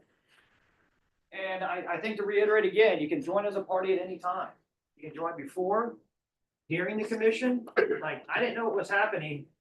But then, after you pulled the gun, I decided to help out, right? Does everybody agree that's a scenario that's a possibility as a party? Anybody disagree with that? They say, hey, my buddy, she pulled out, Megan pulled out a gun and started robbing this guy. I didn't know it was gonna happen, but then I sort of was like, well, I gotta help her. And so I take something from him, and then he gets shot by Megan and we run off. You see that scenario? Okay, and that's a law of parties. During and even after, you're the getaway driver, you're helping out, okay? So let's talk about co-defendants. We talked about it, I mean, law of parties, but in the end, it's co-conspirator or co-defendant. That's sort of the lay terms of it. Testimony of a co-defendant or the party. I'm gonna ask you this question. Do you think it's trustworthy, all of it? Or you don't believe anything they say? Or are you gonna compare it with all the evidence? I'm gonna ask this first section, who agrees with number 1? Who agrees with number 2? Not believe it at all. Who believes that? I'm gonna compare it with all the evidence. Number 3. Everybody agree with that? Okay. It's pretty simple. Does anybody over here say, hey, I don't believe, I'm gonna go to 1, I'm gonna go to number 2. Does anybody in this whole section say, hey, I don't believe anything a co-defendant says, because they have some skin in the game. No, everybody agreed that they're gonna compare it to all the evidence. Everybody agree with number 3, okay? All right, thank you. And same question over here. Everybody says, hey, I'm gonna compare it to all the evidence that comes in and then determine whether it's credible or not. Okay, thank you. Let's talk about self-defense. I think in most cases, a lot of times, talk about self-defense. And this is the definition of self-defense. The person is justified in using force against another when, to the degree the actor reasonably believes the force is immediately necessary to protect the actor against others' use or attempt to use unlawful force. Okay? Put that definition up so you can read it. I like reading it out loud. But remember, you don't have to memorize any of this, okay? Reasonable belief means a belief that would be held by an ordinary and prudent man in the same circumstances as the actor. I'm gonna object, that's not the entirety of the law, there's a bifurcated standard, there's an objective component, but it has to be viewed subjectively through the eyes of the defendant claiming self-defense. All right, ladies and gentlemen, the court will give you the law. The objection is overruled. You may proceed. In the end, I keep on saying, use your common sense. You're an individual that comes in here to determine the credible evidence that comes in. Remember, reasonable reaction, equal force. Another portion of this law states you cannot provoke the difficulty. Meaning I can't, in a sense, come over here and take number 3's the juror card and say, I'm not giving it back, it's mine now. And I'm provoking that. I'm provoking you into trying to get it back from me. I'm provoking you. I can't be provoking that difficulty. For instance, I take that card and then she comes towards me and I say, oh, pop, right in the face. I provoked her. Okay? That's not fair, right? Okay. Also, words alone are not sufficient. I could tell Megan that I'm going to come over and shoot her one day, or I'm going to shoot you right now, but I have no gun in my hand. That's words alone, right? Does anybody say, hey, if you tell me you're going to shoot me, I'm going to shoot you? Anybody say that? Number 50? Could be considered terroristic. Terroristic threat? Right. It could be a terroristic threat. That's a crime, right? All right. Deadly force, I'm going to go over that definition because this is a capital murder case, means force that is intended or known by the actor to cause or in the manner of its use or intended use is capable of causing death or serious bodily injury. Obviously, deadly force.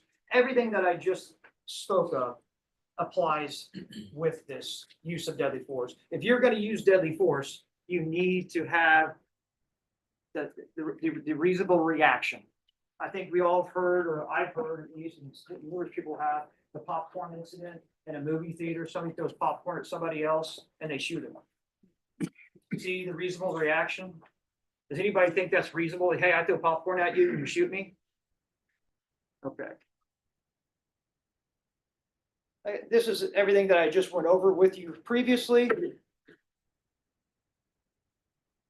So let me ask you this question. Use of self-defense, especially with deadly force, must be a reasonable reaction and with equal force. Up here, I'm going to go with number 2. Does everybody agree with that? Or just everybody agrees? Anybody disagree with that? Number 14 disagrees. Okay, number 5 disagrees. Number 7 disagrees. Thank you. First 2 rows. Everybody, number 2, agree with that or disagree with that? I'm sorry, agree. If you agree with that, raise your card. All right, that's most of you. So let me ask, who disagrees with that? Raise your card. Number 15, number 19, and 22, and 29. Thank you. I'm going to ask who disagrees with it. Who disagrees? Raise your card, please, in these 2 rows. Number 43, thank you. Who disagrees with these last 2 rows? Anybody disagree with that? Thank you. And in this section over here, who disagrees with that? Anybody disagree with it? Number 69, thank you. Okay. Number 13, yes, ma'am?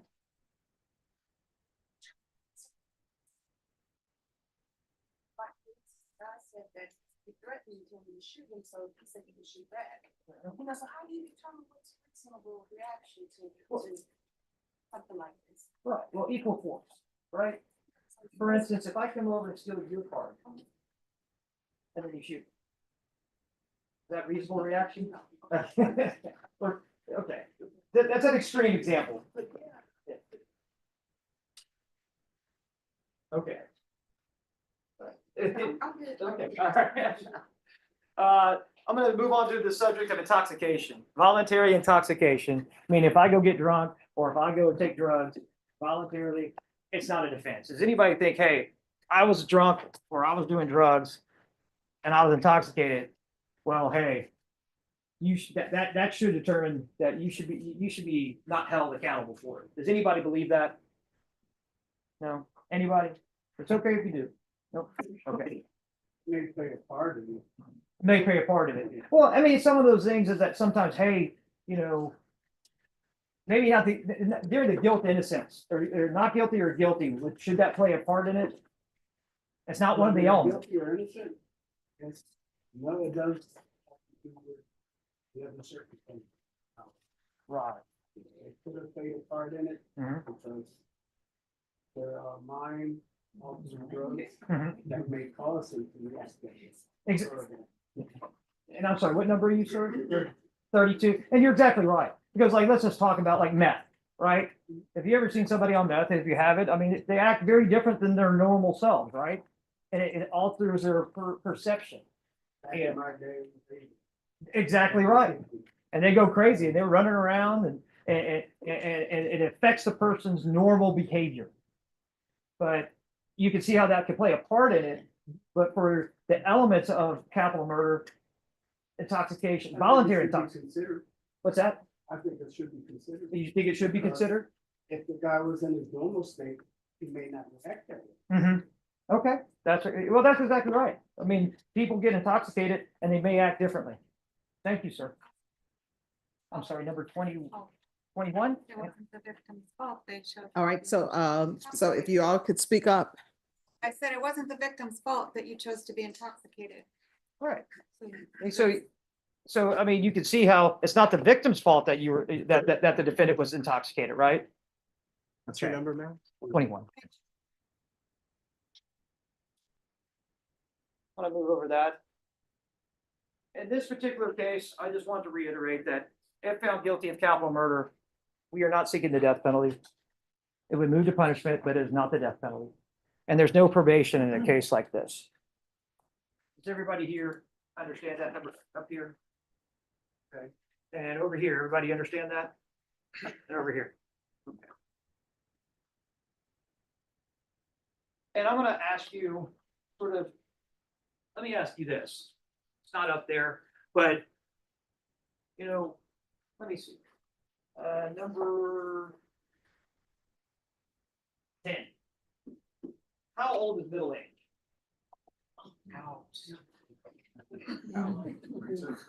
Be careful, okay? Okay. That's middle age, you know, that's a little young. I mean, I thought it was like, oh, I mean, I'm 51. I was like, grow up. But okay, but there's an age differences, right? I mean, in this room, we have many different individuals, many different ages. Is that correct? Would we agree with that? Let me ask you in this section, just because of the age of a person that is charged with something, would that be determinative of how you say guilty or not guilty? Okay, I'm gonna go down the road.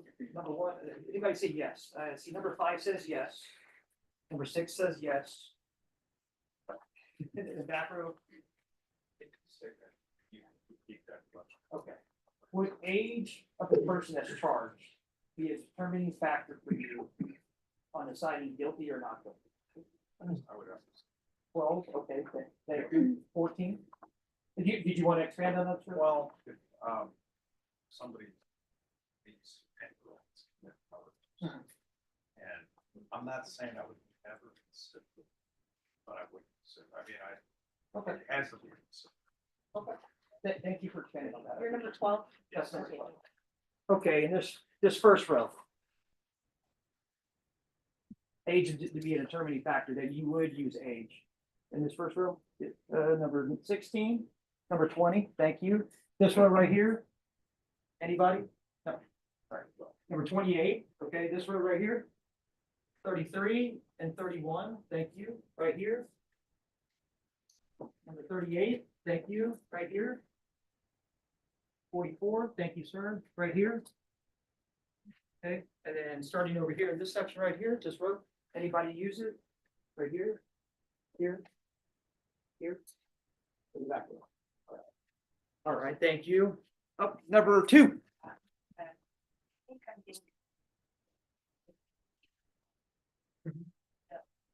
It's not about confidence. No, no. If you would consider, okay, thank you. 2 minutes. Thank you, Judge. Real quick, does anybody here, you know somebody that's been accused of a violent crime or charge? And I'm gonna go through right here, number 5, thank you. Number 6, number 10. 3, 4, 5, 6, 10, and 12. Number 2 and 13. Sorry, that. All right. In this section right here, anybody, like, you know somebody that's been charged with a violent crime. 16, 17, 23, 24, 26, 28, 30, 32, 33, 35, 48, 49, over here. 60, 64, 66, 69 through 73.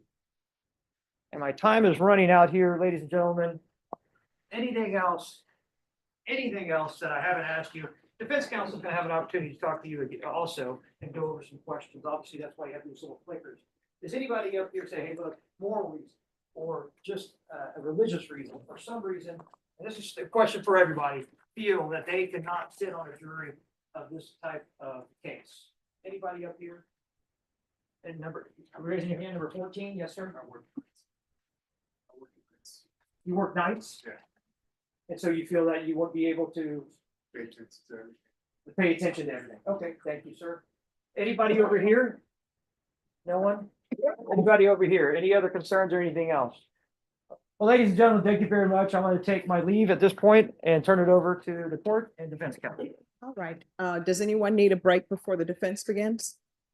All right. So everyone, I'm going to give you a short break. I'm going to ask that you all be back by 4:05.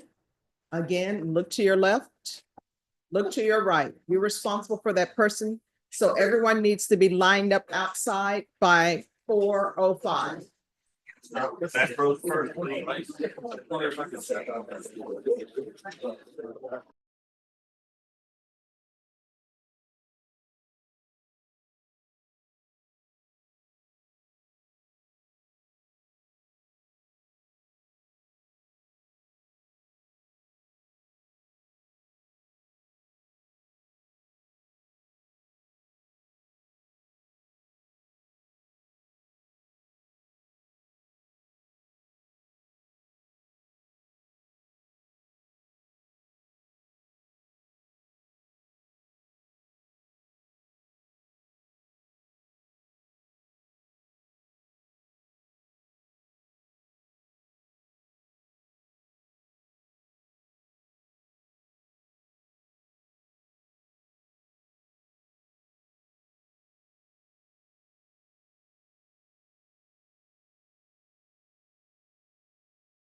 Take care of those.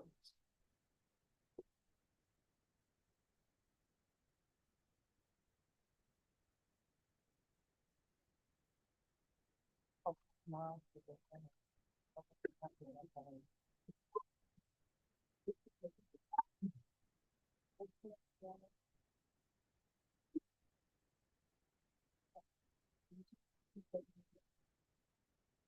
That I haven't. Yeah.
Be seated. And ladies and gentlemen, there's another person who's come in. Usually students come in who may be in law school or who are in college and they want to watch jury trials. So they'll come in sometimes in different courts just so they can become familiar with the court process. So with that being said, I am going to turn it over to the defense. Defense, are you ready to proceed? Sorry, Your Honor? Are you ready to proceed? Yes, Your Honor. Ready to All right. proceed. You may proceed. Thank you, Your Honor. Opposing counsel? Good afternoon, ladies and gentlemen. My name is John Hunter. It's my pleasure to be representing Tamor McIntyre in this case. Just real quick, a slight change from what Mr. Garahan did for you, prosecutor. Each of you has a clicker that's been placed on your chair, and so to kind of speed things up and to try and get some answers that are going to be anonymous. So hopefully, get you all to be a little more open. We'd like you to use them. Several of the questions that I'll pose to you here, I'm going to put up on the screen on the PowerPoint, and then you'll have a choice, A, B, C, or D. Sometimes it's just A or B on those clickers. But before we get started, I'd just like everyone to look at your clicker again, because we've had a couple of times out of the courtroom. Make sure that the number on the back of your clicker is the same as the number of your jury card. Does anybody have the wrong number or the wrong clicker? Okay, all right, we're off to a good start then. Several things we need to talk about today, and because this is a capital murder case, there are a lot of intersecting points of law. There are a lot of complicated statutory structures that you all need to be at least aware of. I'm going to try not to be too much of a professor with you all today, but there's just a lot of content, so bear with me. But like we've talked about, this is supposed to be interactive. So if you have questions, there's some concern you have, I want to hear it. I want to have a conversation with you all. Even if you disagree with me, even if you really disagree with me, in fact, especially if you really disagree with me, I'd love to hear it. We want people to be open and honest with us, because that's the only way that the justice system works. You'll notice we stand up for you all when you come in the room. We'll be standing up for the 12 of you that are selected every time that you get up to go to the bathroom, every time the court's in recess. Why is that? Y'all are the most important people in the room, bar none. You are what we call the triers of fact, meaning that as this case goes forward, you all are the sole deciders, the sole arbiters of what's true, what's not true. You weigh all of the evidence, the testimony of the witnesses on the stand, the exhibits that are received, the documents, the videos, and you decide what to believe, what you think is just total bunk, what you think might be partially true. That's all your decision. The prosecutor can't make you see the evidence a certain way, and I can't make you see the evidence a certain way. And even Judge Boyd can't make you see the evidence a certain way, with a couple of exceptions that I'll explain in a moment. This is a capital murder case. Like every criminal case, it's governed by the highest standard of proof in the law. And not just in our law, but pretty much anywhere in the world. The American justice system, at least in theory, at least in name, prizes the idea that the standard of beyond a reasonable doubt is the way we protect the individual person from an oppressive government. As part of what was behind the decision to break away from England, to end the monarchy, to set up this democratic republic. And it's critically important that we talk about it and that we make sure we don't water it down.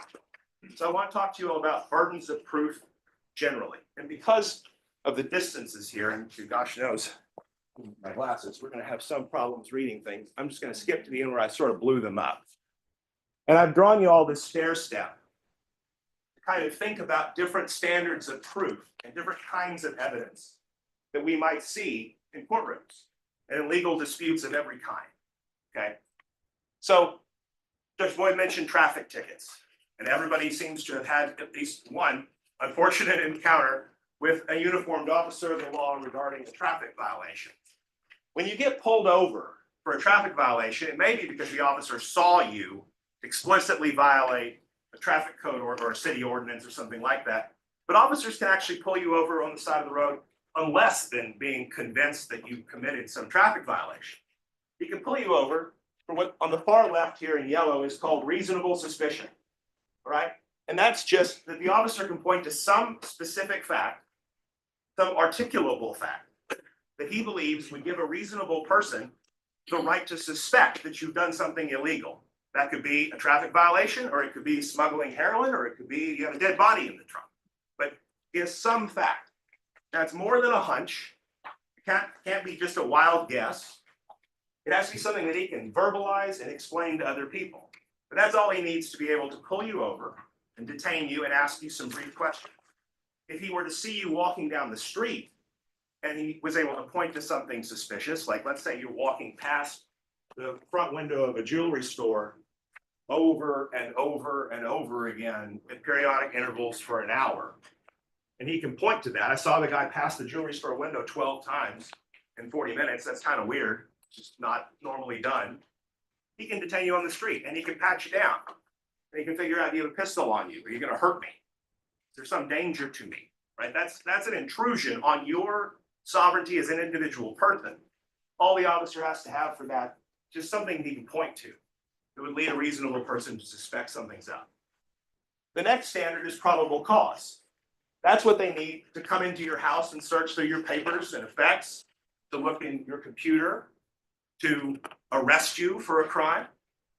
And it's more than just suspecting that something is there. It's about reasonable belief. Are there enough facts to give a reasonable person the belief you've committed a crime? That's enough to search your home and invade your privacy in a significant way.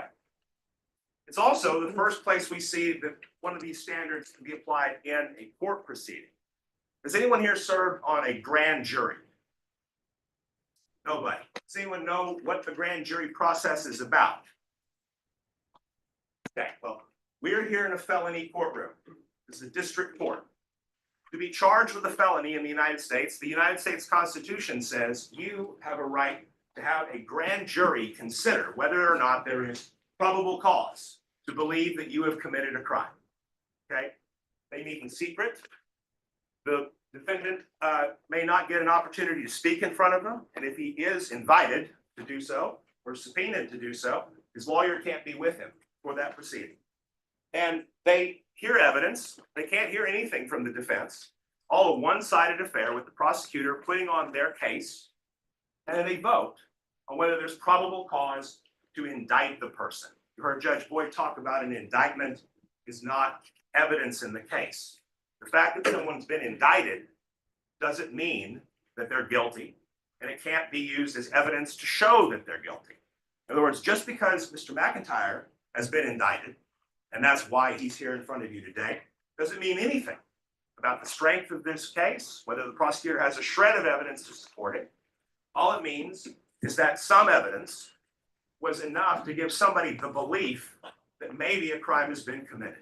Okay? It's a very low burden. The very low threshold. The joke is that you can indict a ham sandwich. And that's oftentimes the case. The civil cases Judge Boyd talked to you about. If we were suing in a will contest about whether or not grandmother actually meant to change her will 3 days before she died. If we're going to sue somebody because they put up a fence on our property line, we prove that those wrongs have happened or that those circumstances are true by a preponderance of the evidence. That's just 51% or more, okay? There's just a little bit more evidence on one person's side of the line than the other. That's all it takes to win in a civil case. Clear and convincing evidence is what they need to take your children away if you're a bad parent. We want to be absolutely certain. We want to be very, very, very convinced that it's in the child's best interest and that there's nothing else we could do before we're going to intervene and remove a child from their parents' household. I tell you about all of those other kinds of proof because if that's the kind of evidence that they marshal in a criminal case, the answer at the end of the day will be not guilty. None of that is enough evidence to find a person guilty of any crime in the United States. Okay, so if you're not sure if it could go either way, if it's a close call, if you think that maybe he's guilty, if you think he's probably guilty, if you think it's more likely than not that he's guilty, you're talking about these kinds of evidence standards and these types of proof that don't fly in a criminal courtroom. You have to have more, or else the answer is not guilty. It's only when proof beyond a reasonable doubt has been met that a different verdict, a guilty verdict, can be returned. Now, Mr. Garahan talked to you a little bit about the idea of common sense. And I'm certainly not asking anyone to completely jettison their common sense. But one of the reasons why jury duty is such a pain is not just because you all have been taken away from your families and your work lives and all the responsibilities you have to do, come and hear people like me talk all day. Part of the problem with it is that we are asking you to think about this in a way that is very different from the way that you conduct your ordinary lives and your ordinary decisions. Because we're asking you to place this as a much more important priority in your life than it would otherwise be if you were watching this in the news, reading about it in the paper, talking about it with a friend. Okay? We are asking you to be testing the state's evidence against the presumption of innocence. Every person in the United States is presumed innocent.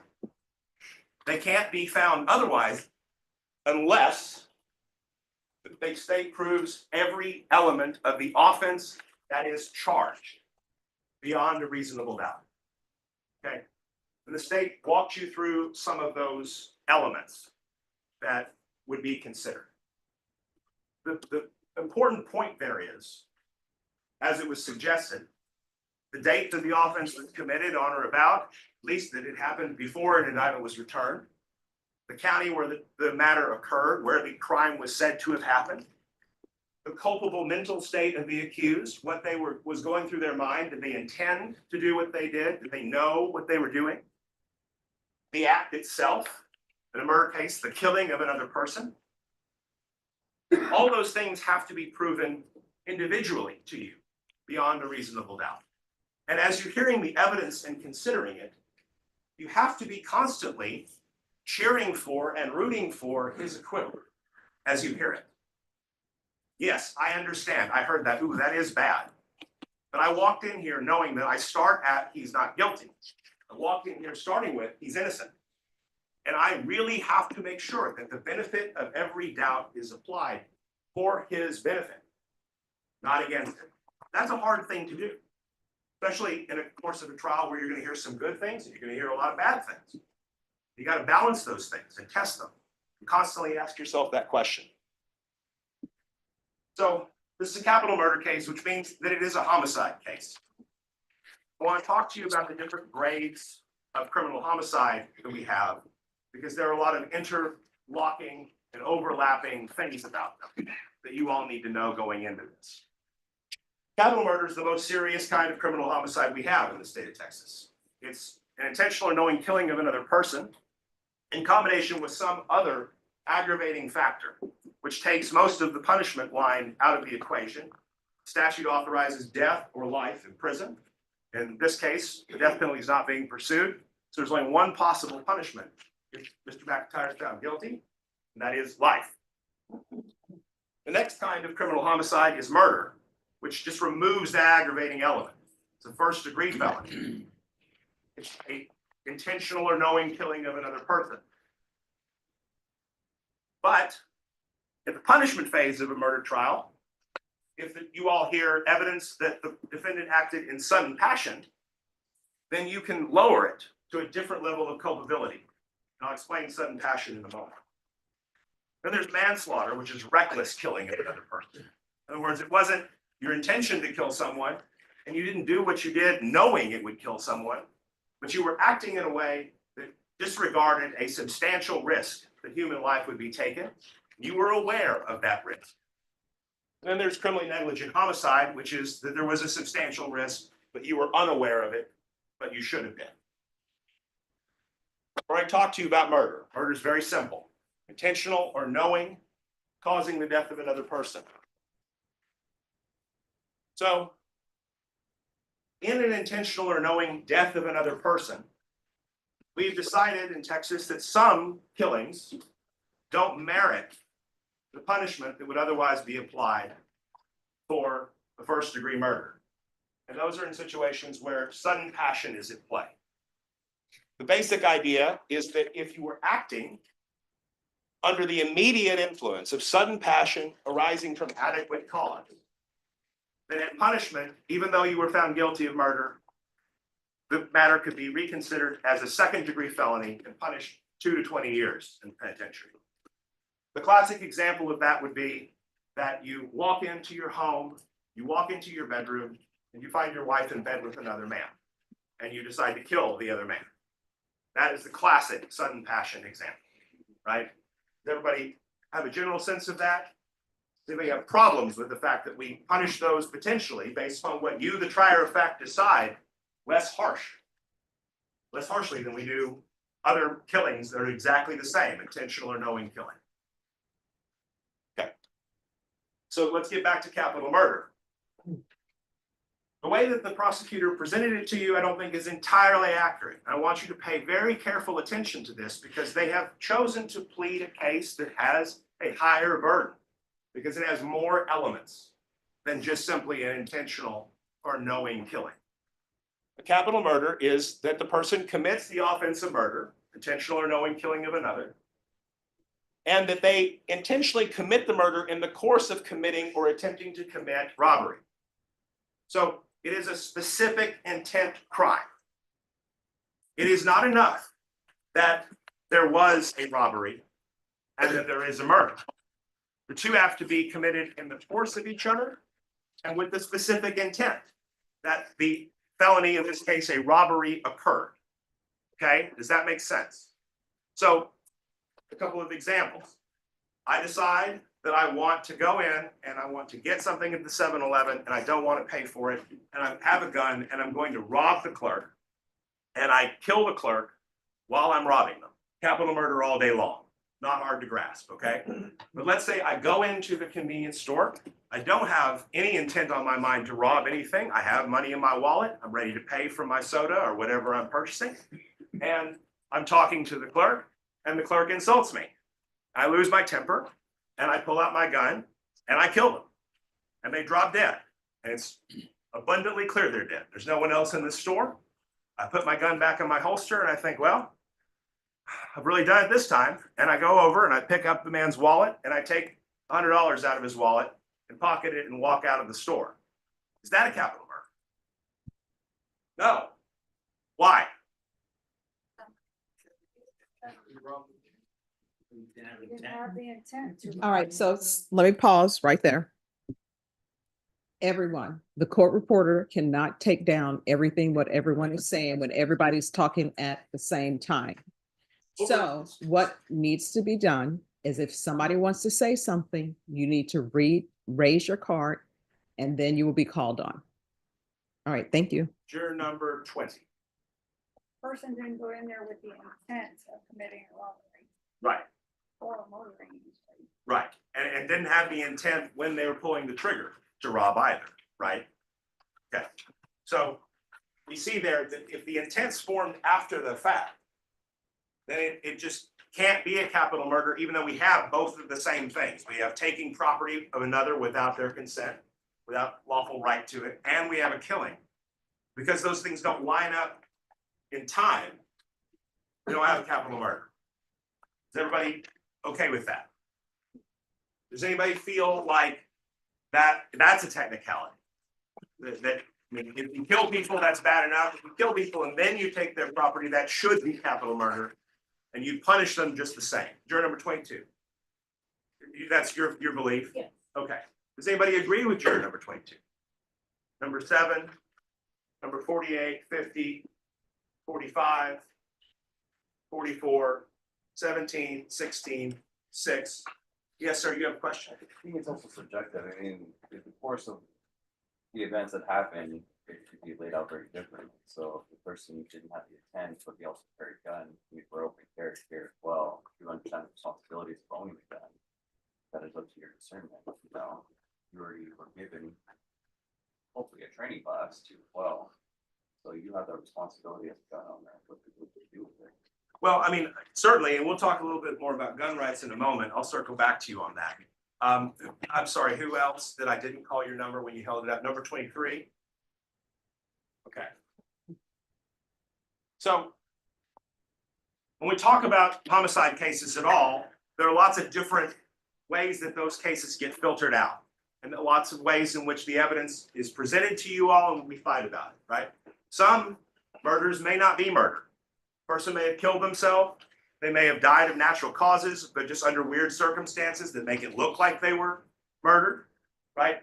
Some murders are excusable. If somebody is insane and they're unable to appreciate the difference between right and wrong, and it's not a result of voluntary intoxication, they just they have a mental disease like schizophrenia, then that person might be not guilty of murder, not because they didn't kill them, but because it's excusable. Okay. And then there are justifications. Somebody has taken the life of another person, but the law does not punish that as a murder, even though it is an intentional or knowing crime, because it was justified by certain circumstances that the law recognizes. And there are quite a few of them. Self-defense, defense of property, defense of a third person, necessity, which is kind of a weird one. The idea is that if the crime that you're committing is designed to punish a particular evil in society, but the reason you're doing it is to stop a greater evil, then it would be somehow justified. It's an unusual defense. Consent, certain types of violent acts are done by consent, but not homicides. Public authority, spies, soldiers, police, oftentimes have to, in the line of their duty, in the course of their work, kill people intentionally and knowingly. Right? But they are doing so because they have the mandate of law to do that act. So I want to talk about self-defense. The burden of proof is never on the defendant. Mr. Garahan is absolutely correct about that. We have an obligation to produce some evidence to you that would raise the issue of self-defense. Some. It doesn't have to be a lot. It doesn't even have to be evidence that necessarily by itself you all would accept. But if the issue is raised by some evidence, a peppercorn of evidence, then the question of self-defense can be considered by you all, and the burden shifts to them to disprove self-defense. Does that make sense? Okay. The first question is, was non-deadly force justified in a killing, in a murder case? In other words, would you have been justified to punch the guy in the nose, or to shove him, or to throw something at him that's non-lethal? If you had that kind of a basic justification, then we can move on to the next question of whether lethal force was there. And the standard is when and to the degree the defendant reasonably believes that the deadly force is immediately necessary to protect him or someone else from another's use or attempted use of unlawful deadly force, or to prevent another's imminent commission of murder, sexual assault, aggravated robbery, or robbery. This is some examples of particular offenses you could use lethal force to prevent. it's presumed reasonable that your actions in using self-defense were necessary, immediately necessary. If the other person was unlawfully and with force trying to enter the actor or another person's occupied vehicle, habitation, place of business, trying to remove someone from their house, their car, or they were in the process of committing aggravated kidnapping, murder, sexual assault, sex assault, robbery. They didn't provoke the person against whom the force was used, and they weren't otherwise engaged in criminal activity. Okay. Let's talk about deadly force. Deadly force is force intended or known by the actor to cause, or in the manner of its use or intended use is capable of causing death, serious bodily injury, etc. I want to talk about this for a second. Deadly force. Sometimes deadly force could be with your hands, right? You could strangle somebody, you could stomp them with your foot, you could beat them to a bloody pulp, right? But in many instances, people use tools, weapons to affect deadly force. So when we talk about deadly force, we oftentimes are hand in glove talking about deadly weapons. So what's an example of a deadly weapon? Someone raise their card so I can call it. Juror number 30. A knife, okay? Another example, number 7, a gun. Some other ones. Piece of pipe. Piece of pipe, number 17. Okay, now a piece of pipe is an interesting one, right? Piece of pipe is not manufactured to kill people, right? Right, but in the manner of its use, it could become a deadly weapon. Correct. Right. Could a car be a deadly weapon? What about the windshield of a car? Like you were breaking the windshield out of a car, or you were using a piece of glass and breaking over someone's head. Could that be a deadly weapon? Okay. Now, Mr. Garian talked to you about provoking the difficulty. All right. So the idea here is,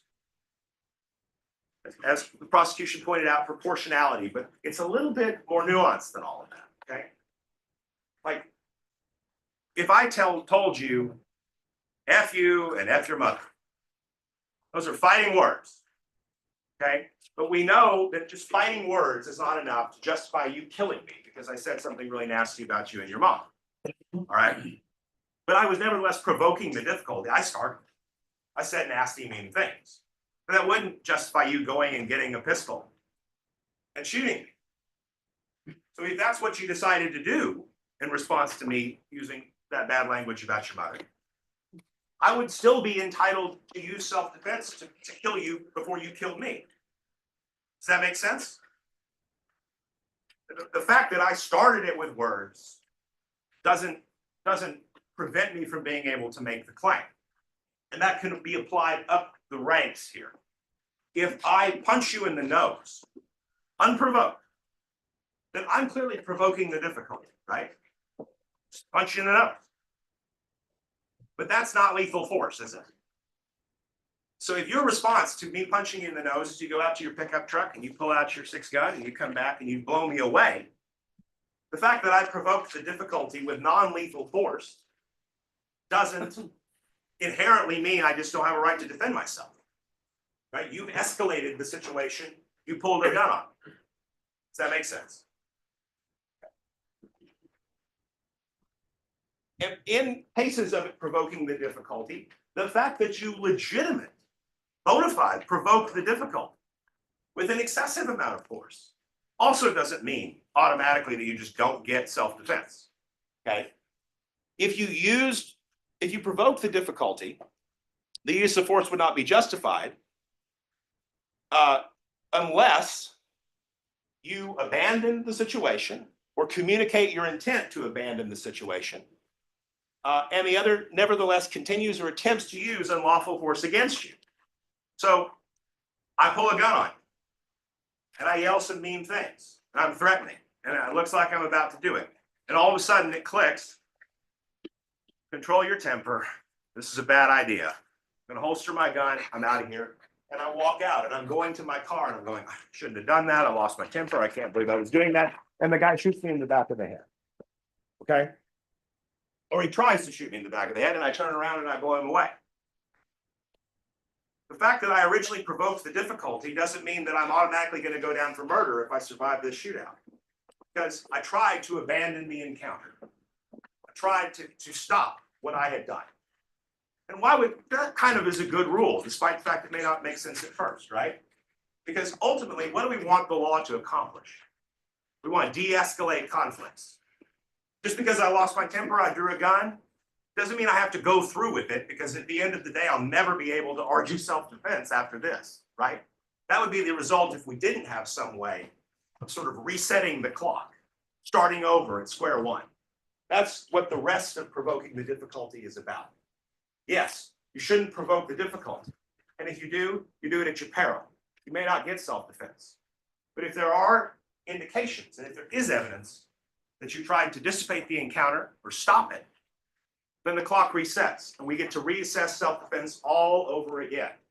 We can forget about the past. We can focus on the moments that led to the death. Displaying a weapon is not always deadly force. Okay, in my example earlier, if I draw on somebody and I'm threatening, I'm going to kill you, we can probably say that that's deadly force. Okay, but for example, there was a case here in San Antonio about a year ago, maybe two. There were neighbors and they were fighting about trash pickup day.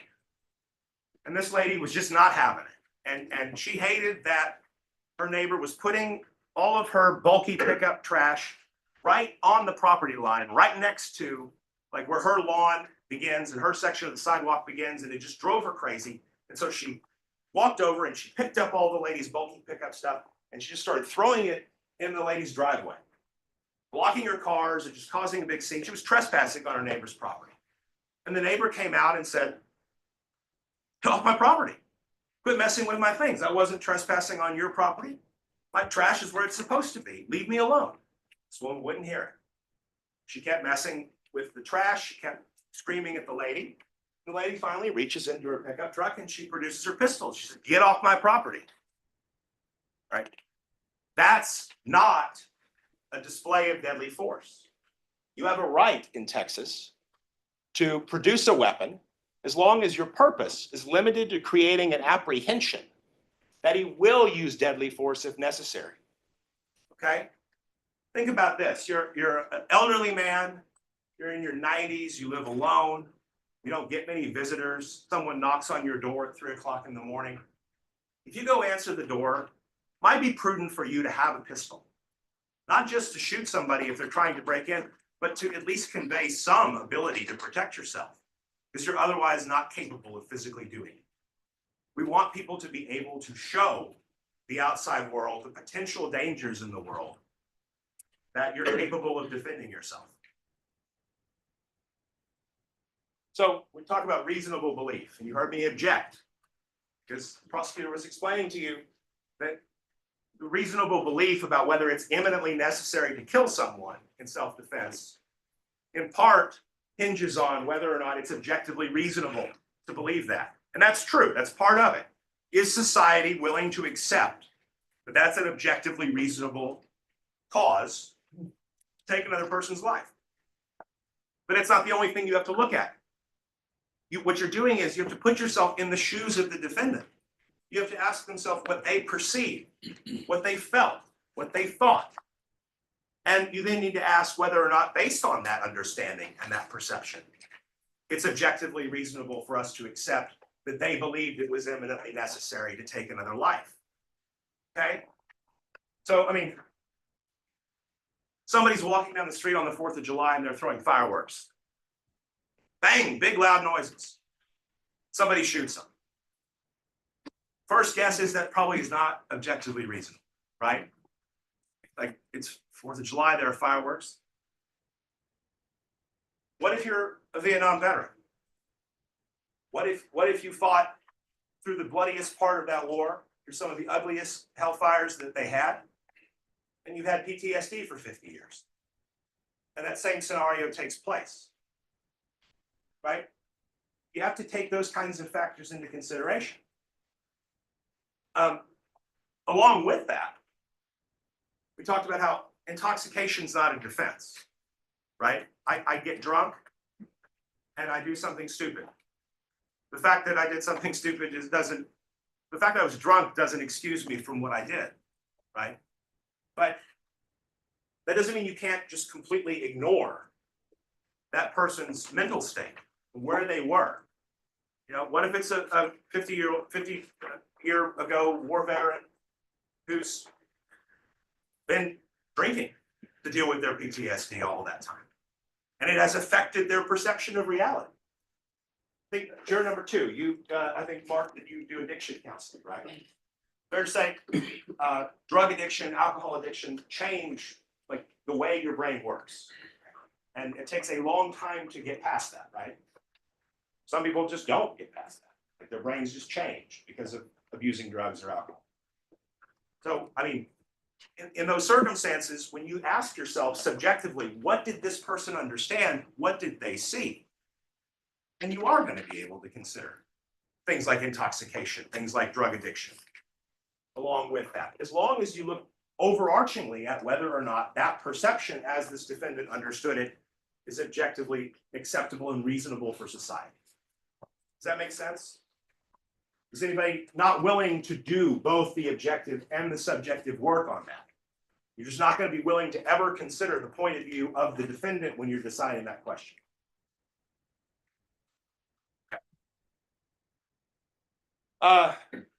Defense of property, real quick. In defense of property, you are also justified in using lethal force. You're justified in using lethal force to prevent theft in the nighttime. You're justified in using lethal force to prevent sexual assault, aggravated robbery, or the immediate flight therefrom. So people stealing your property, people breaking into your home to rape you, those kinds of things. You have to demonstrate that it couldn't otherwise be protected by non-lethal force, and that other attempts might expose you to a substantial risk. And we have defense of third person.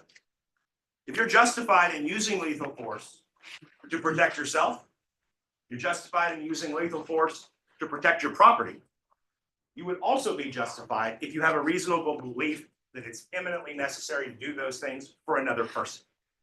I can kill someone to save another person's life if I believe it's immediately necessary to do that. I'm sorry, sir, did you raise your hand? I talked about this a moment ago, but just to make it abundantly clear, for punishment, capital murder, there's only one option, and there won't be a punishment phase of the trial. It's life in prison. A regular murder conviction is 5 to 99 years in prison or life. And there would be a punishment phase of the trial for that. And in this case, the defendant is elected, if he is punished, to be punished by the jury and not the judge.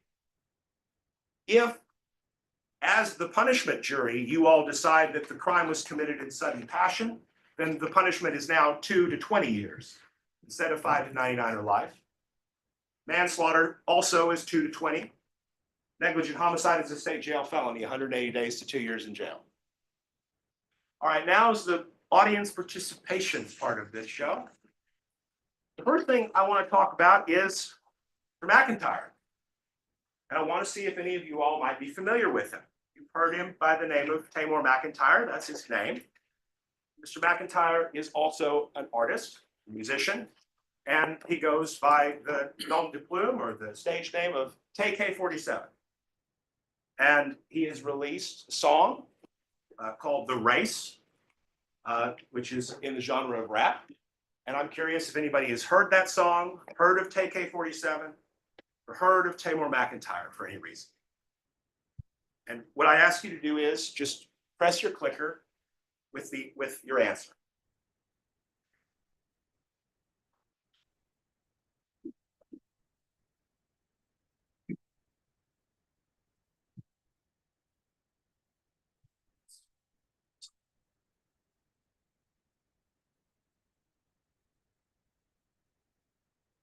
Two people have not responded, and one person.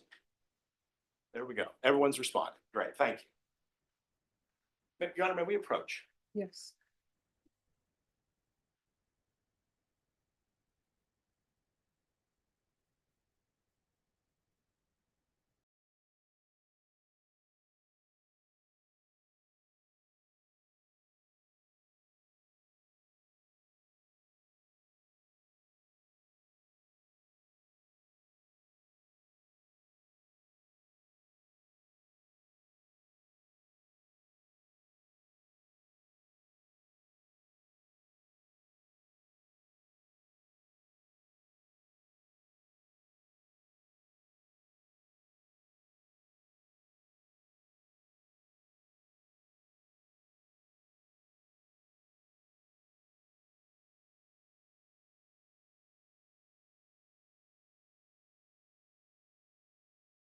if you have heard of the case or of Mr. McIntyre or the race, have you reached a conclusion about the guilt or innocence of Mr. McIntyre, as would influence you as a juror in finding a verdict in this case? In other words, I mean, because of these things, and because there's been some media attention about this case, we need to know whether you all have been exposed to that and whether that has informed your opinion about it in some way. So I need you all to let us know.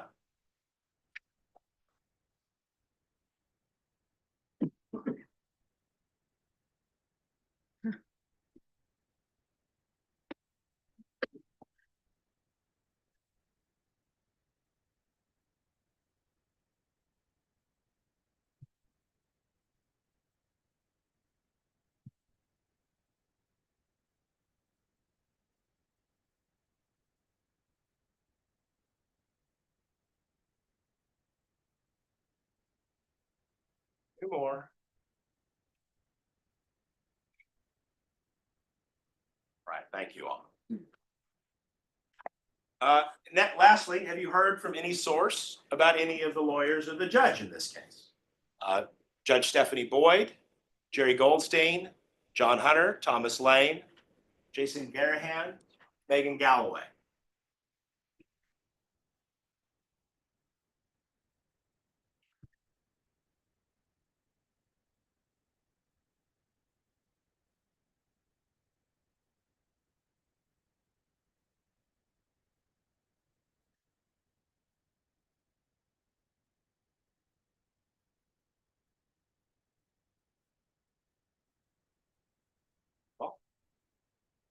If you have heard about any of us, same question. Have you reached an opinion or a conclusion about the guilt or innocence of Mr. McIntyre, the defendant, because of what you've heard or what you've learned about the lawyers or the judge in this case?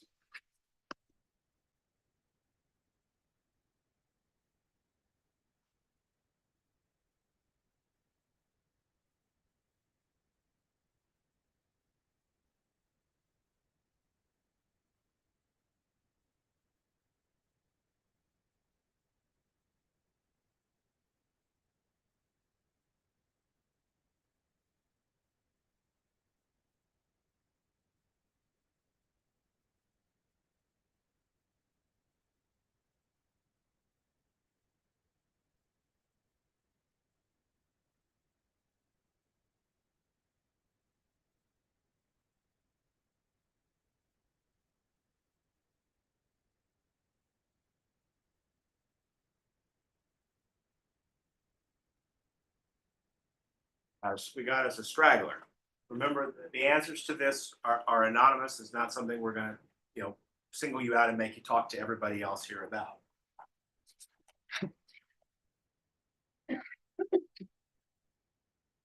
And we will know who refused to answer.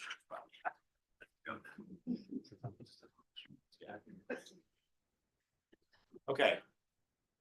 This is just sort of an overarching philosophy question for you. I talked to you at the beginning about the presumption of innocence and reasonable doubt and how those things apply. This is a quote that's been attributed to a lot of people. I've heard it's attributed to Benjamin Franklin. But the idea that the way our justice system is set up, we are okay with the fact that it's possible 100 guilty people might go free as long as we are preventing one innocent person from going to prison. How do you all feel about that idea?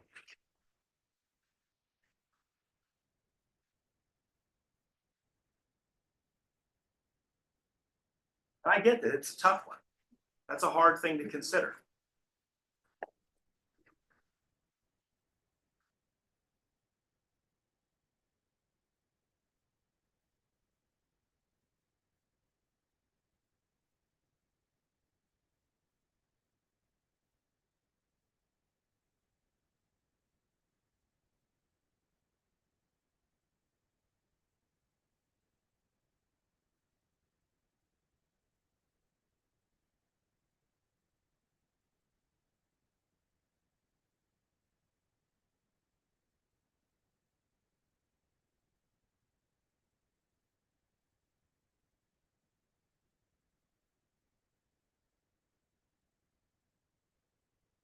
All right. Circling back, we've talked a lot about guns, talked a lot about shooting guns. You're going to hear a lot more about that in this case. Obviously, part and parcel of self-defense laws, defensive property laws, they're tied up in the Second Amendment to the US Constitution and what that document means. Okay, the Supreme Court of the United States has said repeatedly that the Second Amendment protects an individual person's right to keep and bear arms, to possess weapons, including handguns and long guns, for the purpose of self-defense. That's the core reason for the protection. That's what the Supreme Court says. It's obviously a very political issue, and I respect that. But that's the law. There are many people who believe that the idea of a well-regulated militia being necessary to the security of a free state is the actual purpose of the Second Amendment. It's about protecting the country. It's about being called up as a soldier or a militiaman. And it isn't about the right for some, 19-year-old dude to be walking around with an AK-47.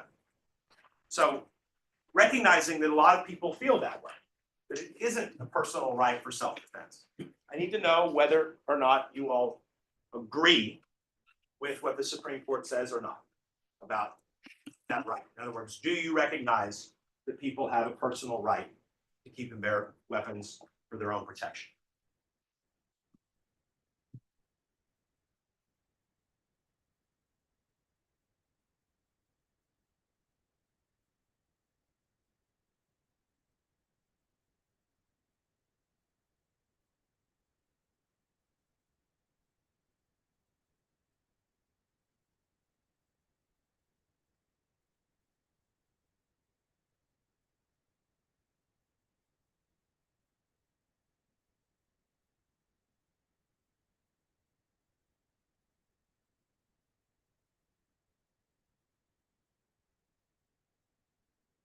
Now, recognizing that question, I would like to know whether any of you, especially have opinions other than it's a personal right for self-defense. My beliefs about the Second Amendment prevent me from applying Texas's self-defense and or defensive property laws.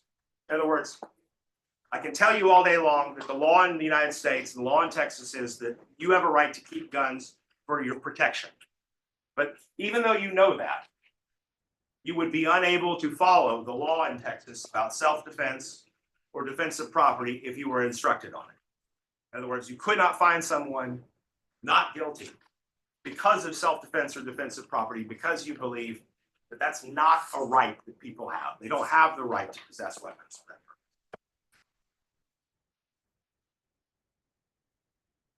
And while that question is being answered and being thought, I'd like to kind of get a sense about that. Is there someone who holds that position? We just shouldn't have 15 minutes. Thank you, Jim.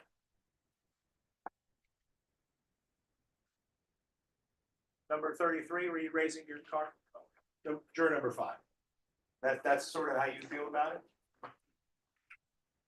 I'm so sorry, but the court reporter needs a yes or a no. So recognizing that's how you feel, do you have worry or concern that it might affect your ability to follow the law in this case? Okay, so if a judge told you that self-defense was an issue you must consider, the state has to disprove justified by self-defense beyond a reasonable doubt, you wouldn't be tempted to mess with the facts in your own mind or weigh things differently so that you would be able to avoid giving that person their individual right to protect themselves. Okay. Is anybody here who thinks that they would have that problem? They know that the law in Texas that you can use self-defense or you can even kill people to protect your property. But since you think that that's just totally wrong, or you think the Second Amendment doesn't mean that at all, you wouldn't be able to follow the law.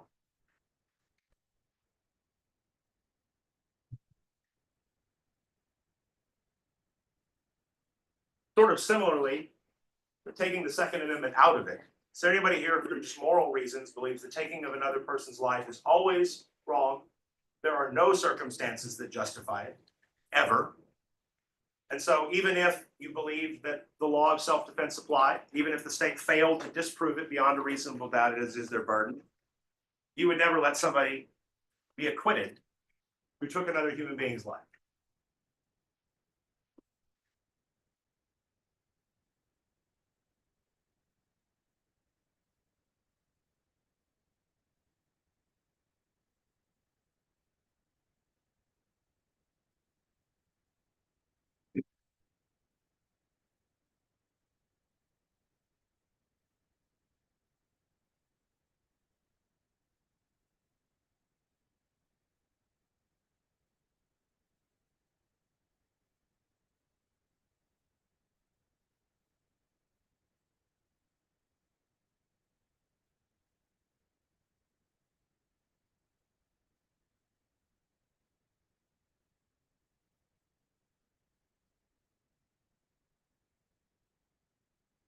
Does anybody here think that because Mr. McIntyre is here today, that he must be guilty of something?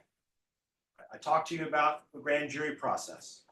Talked to you about probable cause to return an indictment. Talked about how the indictment's not evidence against him, despite the fact that we've told you that. Now, we can tell you that till we're blue in the face. He's here. Obviously, state of Texas thinks that he's done something wrong. That's why they're prosecuting him for it. You know, does someone feel like automatically that makes them think that he's probably guilty of something? It's okay to feel that way. I mean, we're talking about human nature, and I want you all to be candid with me about it. That's part of the reason why I'm asking you all to just answer this question on your clicker, so that you can just express how you really feel. And understand that that's how some people feel.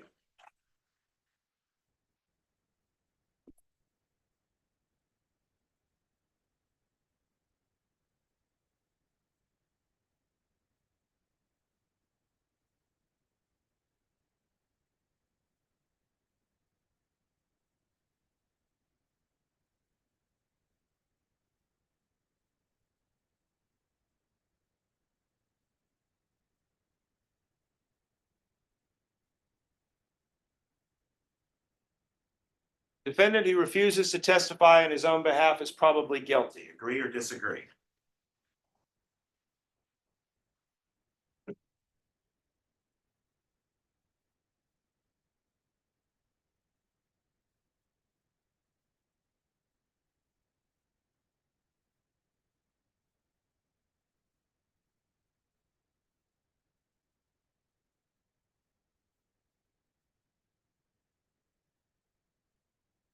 Does anybody here like bluegrass music?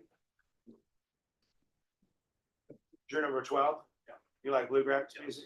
You ever heard the song The Long Black Veil? I haven't listened to it for a long time, but I probably. There's a line in there when I think about the Fifth Amendment that I think is really good. We've talked about reasons people might not testify, and being nervous is often what people think about. The line is, 10 years ago on a cold, dark night, there was someone killed beneath the town hall light. There were few at the scene, but they all did agree that the man who fled looked a lot like me. The judge said, "Son, what is your alibi? If you were somewhere else, you won't have to die." I spoke not a word, though it meant my life. I was in the arms of my best friend's wife. And I've always thought that might be the best reason not to exercise the decision to testify. I want to talk about police for just a minute.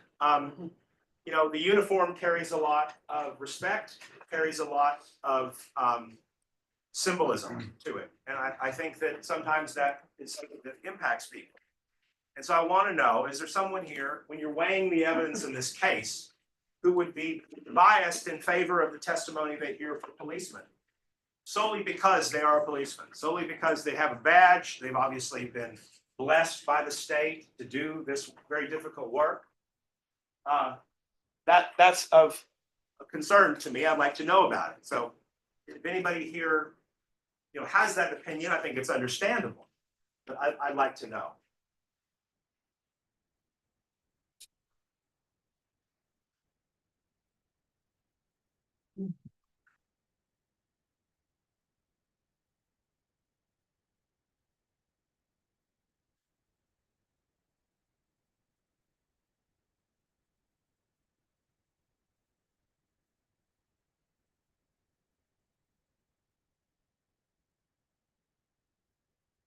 Juror number 50.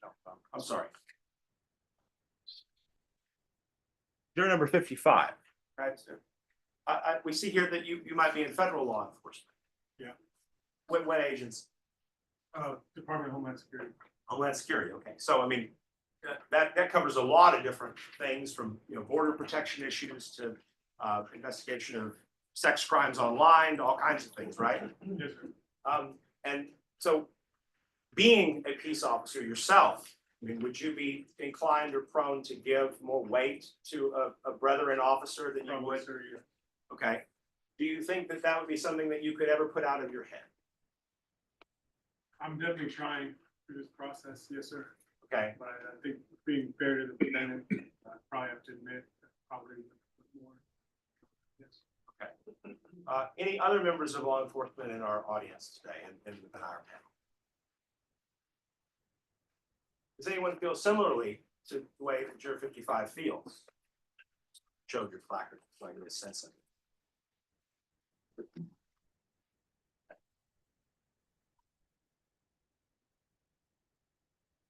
Just, gauging based on your answer to the first one. Similarly to what I asked juror number 55, would you be able to put those opinions of police officers and your opinions about how believable they are aside as you judge this case? Would you be able to do it? And please be honest with yourself, right? If it's something that you think would significantly impact you, if you're going to take the word of a policeman versus the word of someone who is, a homeless person differently solely because of their outward appearance or that status, then we need to know about it. Yes, ma'am. Juror number 51. I have a quick question. If you are an officer of the law, if you have been doing all of your training, you are trained to observe, correct? So I would take that trainable eye, that trainable observation, I would place a little bit more weight on that because they are trained to detect very different circumstances and weed through all the mucky muck. That makes sense. Okay. So that's the reason why I'm saying that. Because that person has placed their entire life into that type of a training and belief for doing the right thing. Right? Understood. And having precision, basic, precise as possible for recollection. Okay.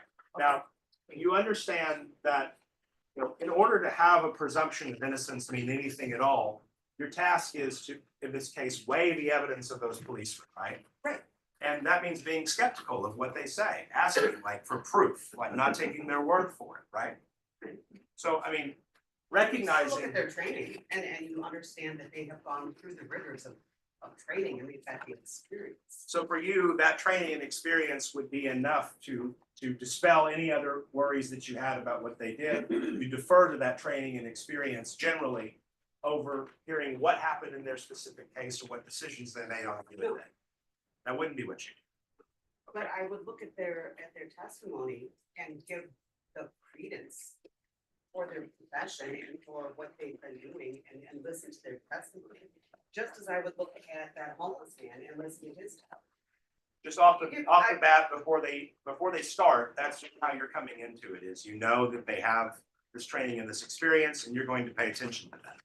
I'm definitely gonna probably focus my ears on more of what they say.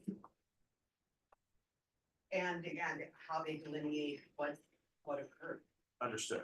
And I look at the homeless man as, you trust that homeless man to be his very best person and giving his testimony of what he saw or heard or observed. That makes sense. So I don't place more weight on the person, but on the training, I might say, you know what, he had a technical issue that he was able to pull out and bring some kind of light to, which brought up another whole different area for other, for you all to be doing your jobs and sort through. Gotcha. Whatever's going on. I'm gonna move past that for a moment. This one's a very personal question, and I want you to know the answers are not going to be published. We're not going to be bringing this around. No one's going to be arrested for it. But I'd like to know if anybody here has had any experience personally with LSD, psilocybin, mescaline, DMT, psychedelic drugs.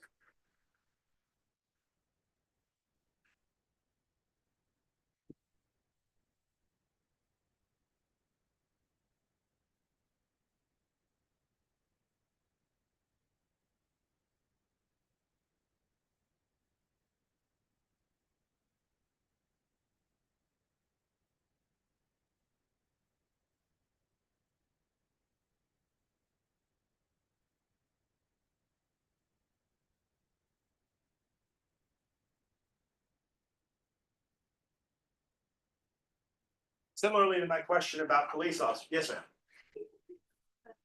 Okay. Thank you so much. What's we'll just read. I'm sorry, what was your number? 35. 35. We'll just notate that. Appreciate it. No, I wouldn't. No. similar to my question about policemen and how we have a tendency to perhaps give them more weight because of their training, because of their experience, because of what they do. I'd like to know how many people would just automatically discount what somebody says because they use drugs. I mean, and there are obviously some considerations just off the bat, sort of like the same concept as a policeman, right? I mean, a drug user in America today probably acquired their drugs illegally without, physician consult. They're utilizing black markets. So they are engaging in behavior that is not above board and totally honest. And that is a concern or a consideration. But the question I'm asking is, would you, because of those sort of things inherent to being a drug user, an illegal drug user, would you just automatically write them off and not be willing to hear their testimony in the way?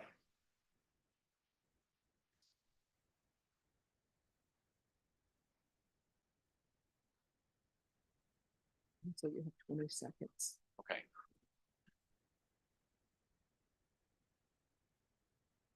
This one I think is the most important, and I'll have to leave you with this. I have a few other questions I'm not going to get to, but I'm going to give you this hypothetical.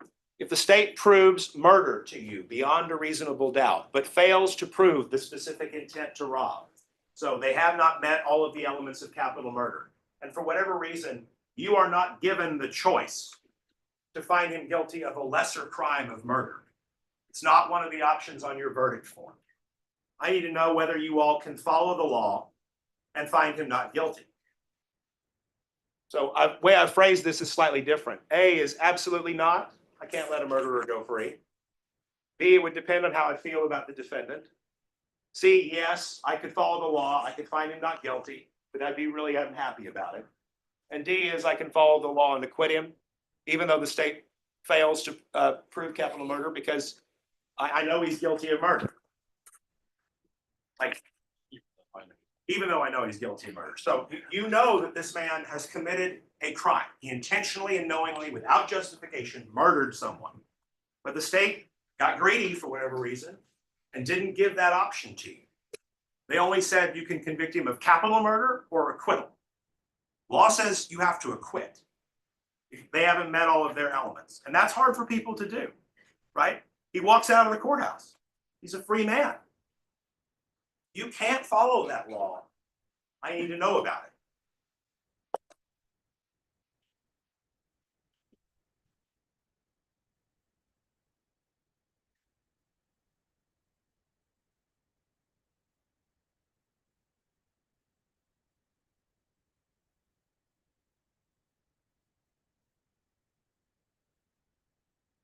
When all 75 of you have responded, that will be my time. I want to thank you all for going down this trail with me. This really is the most important thing that we do as citizens. It is more important than voting. And I look forward to going on the journey with 12 of you throughout this trial. And we have, come on, last straggler. There we go, 75. Did we approach you? Yes.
what I want to explain to you is this.